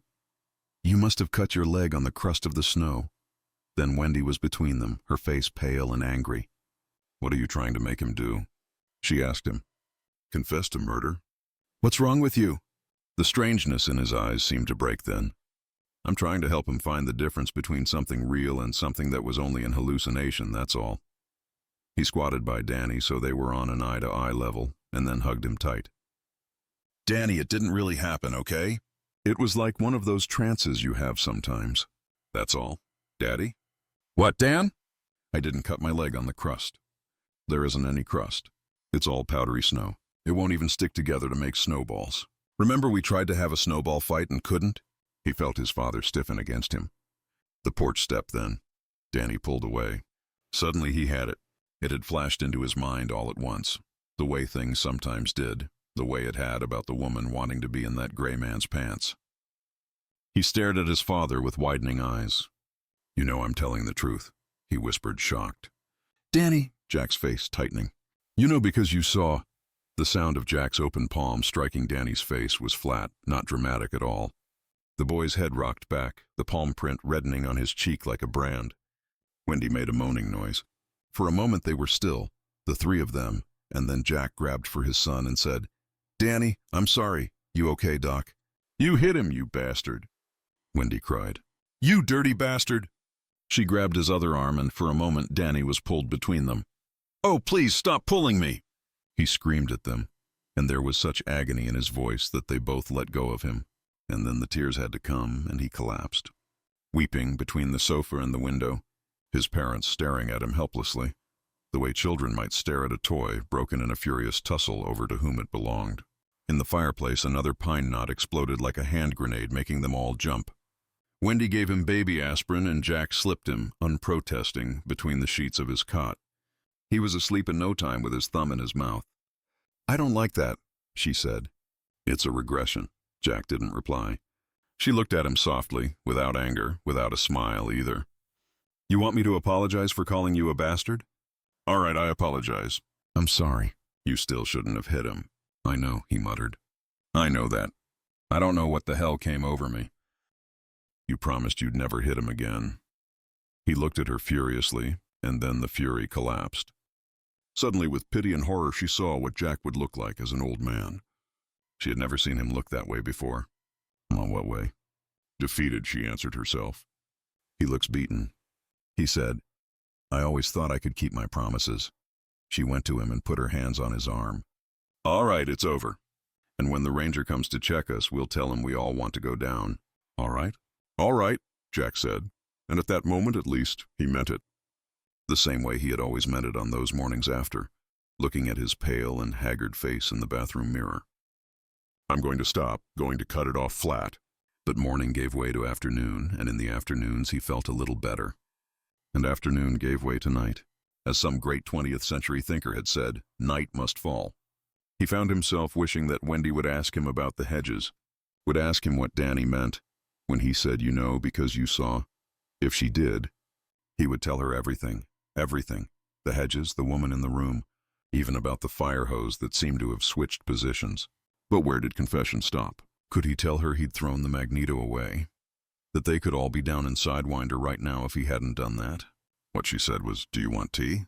"Yes, a cup of tea would be good." She went to the door and paused there, rubbing her forearms through her sweater. "It's my fault as much as yours," she said. "What were we doing while he was going through that dream or whatever it was?" "Wendy, we were sleeping," she said. "Sleeping like a couple of teenage kids with their itch nicely scratched." "Stop it," he said. "It's over." "No," Wendy answered and gave him a strange, restless smile. "It's not over." She went out to make tea, leaving him to keep watch over their son. The elevator. Jack awoke from a thin and uneasy sleep where huge and ill-defined shapes chased him through endless snowfields to what he first thought was another dream. Darkness, and in it, a sudden mechanical jumble of noises, clicks and clanks, hummings, rattlings, snaps and whooshes. Then Wendy sat up beside him, and he knew it was no dream. "What's that?" Her hand, cold marble, gripped his wrist. He restrained an urge to shake it off. How in the hell was he supposed to know what it was? The illuminated clock on his nightstand said it was 5 minutes to 12. The humming sound again, loud and steady, varying the slightest bit, followed by a clank as the humming ceased. A rattling bang, a thump. Then the humming resumed. It was the elevator. Danny was sitting up. "Daddy, Daddy?" His voice was sleepy and scared. "Right here, Doc," Jack said. "Come on over and jump in. Your mom's awake too." The bedclothes rustled as Danny got on the bed between them. "It's the elevator," he whispered. "That's right," Jack said. "Just the elevator." "What do you mean, just?" Wendy demanded. There was an ice skim of hysteria on her voice. "It's the middle of the night." "Who's running it?" Click, clank. Above them now. The rattle of the gate accordioning back, the bump of the doors opening and closing. Then the hum of the motor and the cables again. Danny began to whimper. Jack swung his feet out of bed and onto the floor. "It's probably a short. I'll check. Don't you dare go out of this room." "Don't be stupid," he said, pulling on his robe. "It's my job." She was out of bed herself a moment later, pulling Danny with her. "We'll go too." "Wendy, what's wrong?" Danny asked somberly. "What's wrong, Daddy?" Instead of answering, he turned away, his face angry and set. He belted his robe around him at the door, opened it, and stepped out into the dark hall. Wendy hesitated for a moment, and it was actually Danny who began to move first. She caught up quickly, and they went out together. Jack hadn't bothered with the lights. She fumbled for the switch that lit the 4 spaced overheads in the hallway that led to the main corridor. Up ahead, Jack was already turning the corner. This time, Danny found the switch plate and flicked all 3 switches up. The hallway leading down to the stairs and the elevator shaft came alight. Jack was standing at the elevator station, which was flanked by benches and cigarette urns. He was standing motionless in front of the closed elevator door. In his faded tartan bathrobe and brown leather slippers with the run-down heels, his hair all in sleep corkscrews and alfalfa cowlicks, he looked to her like an absurd 20th century Hamlet, an indecisive figure so mesmerized by onrushing tragedy that he was helpless to divert its course or alter it in any way. Jesus, stop thinking so crazy. Danny's hand had tightened painfully on her own. He was looking up at her intently, his face strained and anxious. He had been catching the drift of her thoughts, she realized. Just how much or how little of them he was getting was impossible to say, but she flushed, feeling much the same as if he had caught her in a masturbatory act. "Come on," she said, and they went down the hall to Jack. The hummings and clankings and thumpings were louder here, terrifying in a disconnected, benumbed way. Jack was staring at the closed door with feverish intensity. Through the diamond-shaped window in the center of the elevator door, she thought she could make out the cables, thrumming slightly. The elevator clanked to a stop below them, at lobby level. They beard the doors thump open, and party. Why had she thought party? The word had simply jumped into her head for no reason at all. The silence in the Overlook was complete and intense except for the weird noises coming up the elevator shaft. Must have been quite a party. What party? For just a moment her mind had filled with an image so real that it seemed to be a memory. Not just any memory, but one of those you treasure, one of those you keep for very special occasions and rarely mention aloud. Lights, hundreds, maybe thousands of them. Lights and colors, the pop of champagne corks, a 40-piece orchestra playing Glenn Miller's In the Mood.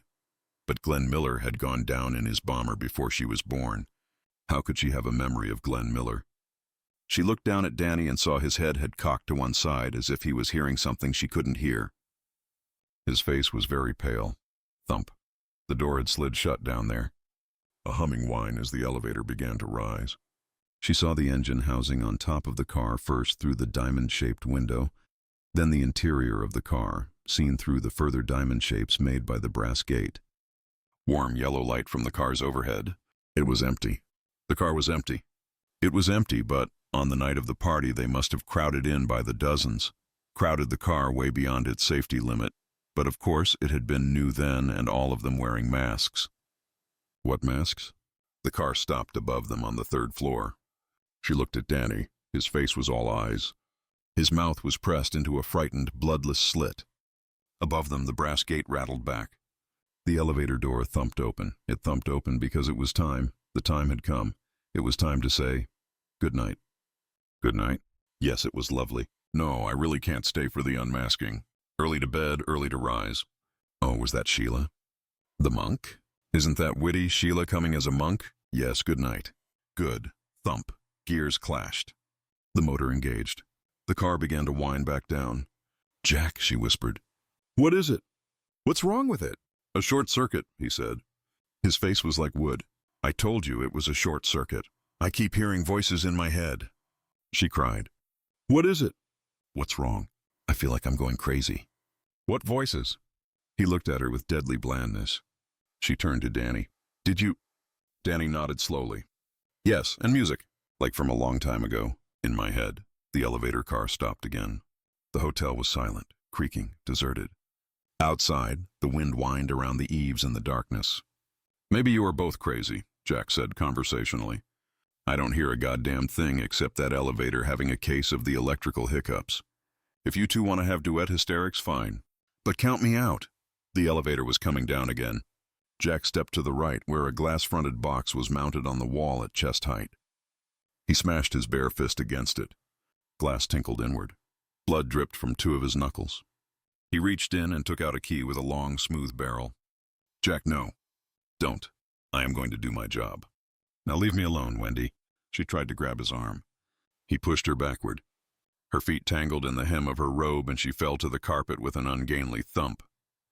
Danny cried out shrilly and fell on his knees beside her. Jack turned back to the elevator and thrust the key into the socket. The elevator cables disappeared and the bottom of the car came into view in the small window. A second later, Jack turned the key hard. There was a grating, screeching sound as the elevator car came to an instant standstill. For a moment, the declutched motor in the basement whined even louder, and then its circuit breaker cut in and the Overlook went unearthly still. The night wind outside seemed very loud by comparison. Jack looked stupidly at the gray metal elevator door. There were 3 splotches of blood below the keyhole from his lacerated knuckles. He turned back to Wendy and Danny for a moment. She was sitting up and Danny had his arm around her. They were both staring at him carefully, as if he was a stranger they had never seen before, possibly a dangerous one. He opened his mouth, not sure what was going to come out. Wendy, it's my job," she said clearly. "Fuck your job." He turned back to the elevator, worked his fingers into the crack that ran down the right side of the door, and got it to open a little way. Then he was able to get his whole weight on it and threw the door open. The car had stopped halfway, its floor at Jack's chest level. Warm light still spilled out of it, contrasting with the oily darkness of the shaft below. He looked in for what seemed a long time. "It's empty," he said then. "A short circuit, like I said." He hooked his fingers into the slot behind the door and began to pull it closed. Then her hand was on his shoulder, surprisingly strong, yanking him away. "Wendy!" he shouted. But she had already caught the car's bottom edge and pulled herself up enough so she could look in. Then, with a convulsive heave of her shoulder and belly muscles, she tried to boost herself all the way up. For a moment the issue was in doubt. Her feet tottered over the blackness of the shaft and one pink slipper fell from her foot and slipped out of sight. "Mommy!" Danny screamed. Then she was up, her cheeks flushed, her forehead as pale and shining as a spirit lamp. "What about this, Jack? Is this a short circuit?" She threw something and suddenly the hall was full of drifting confetti, red and white and blue and yellow. "Is this?" A green party streamer faded to a pale pastel color with age. "And this?" She tossed it out and it came to rest on the blue-black jungle carpet, a black silk cat's eye mask, dusted with sequins at the temples. "Does that look like a short circuit to you, Jack?" She screamed at him. Jack stepped slowly away from it, shaking his head mechanically back and forth. The cat's eye mask stared up blankly at the ceiling from the confetti-strewn hallway carpet. The ballroom. It was the 1st of December. Danny was in the East Wing ballroom, standing on an overstuffed, high-backed wing chair, looking at the clock under glass.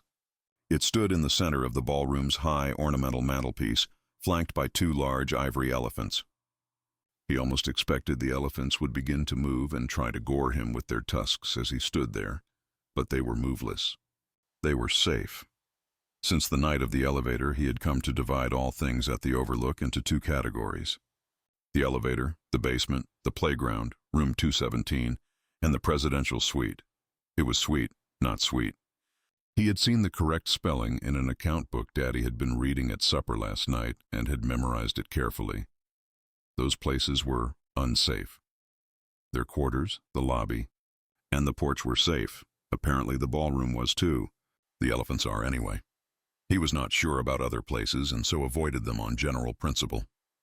He looked at the clock inside the glass dome. It was under glass because all its wheels and cogs and springs were showing. A chrome or steel track ran around the outside of these works, and directly below the clock face there was a small axis bar with a pair of meshing cogs at either end. The hands of the clock stood at 10:15, and although he didn't know Roman numerals, he could guess by the configuration of the hands at what time the clock had stopped. The clock stood on a velvet base. In front of it, slightly distorted by the curve of the dome, was a carefully carved silver key. He supposed that the clock was one of the things he wasn't supposed to touch, like the decorative fire tools in their brass-bound cabinet by the lobby fireplace or the tall china highboy at the back of the dining room. A sense of injustice and a feeling of angry rebellion suddenly rose in him and, never mind what I'm not supposed to touch, just never mind. Touched me, hasn't it? Played with me, hasn't it? It had. And it hadn't been particularly careful not to break him either. Danny put his hands out, grasped the glass dome and lifted it aside. He let one finger play over the works for a moment, the pad of his index finger denting against the cogs, running smoothly over the wheels. He picked up the silver key. For an adult, it would have been uncomfortably small, but it fitted his own fingers perfectly. He placed it in the keyhole at the center of the clock face. It went firmly home with a tiny click, more felt than heard. It wound to the right, of course, clockwise. Danny turned the key until it would turn no more and then removed it. The clock began to tick. Cogs turned. A large balance wheel rocked back and forth in semicircles. The hands were moving. If you kept your head perfectly motionless and your eyes wide open, you could see the minute hand inching along toward its meeting some 45 minutes from now with the hour hand. At Torrance, and the Red Death held sway over all. He frowned and then shook the thought away. It was a thought with no meaning or reference for him.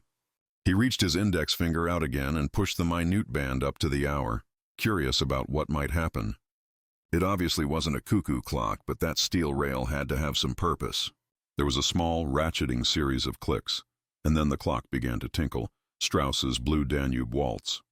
A punched roll of cloth no more than 2 inches in width began to unwind. A small series of brass strikers rose and fell. From behind the clock face, 2 figures glided into view along the steel track. Ballet dancers on the left, a girl in a fluffy skirt and white stockings. On the right, a boy in a black leotard and ballet slippers. Their hands were held in arches over their beads. They came together in the middle, in front of Zi. Danny espied tiny grooves in their sides, just below their armpits. The axis bar slipped into these grooves, and he heard another small click. The cogs at either end of the bar began to turn. The Blue Danube tinkled. The dancers' arms came down around each other. The boy flipped the girl up over his head and then whirled over the bar.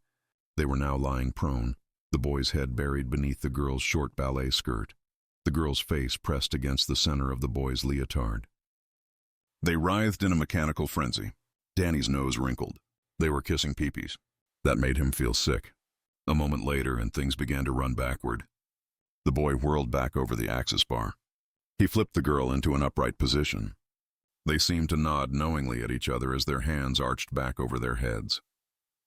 They retreated the way they had come, disappearing just as the Blue Danube finished. The clock began to strike a count of silver chimes. Midnight! Stroke of midnight. Hooray for masks. Danny whirled on the chair, almost falling down. The ballroom was empty.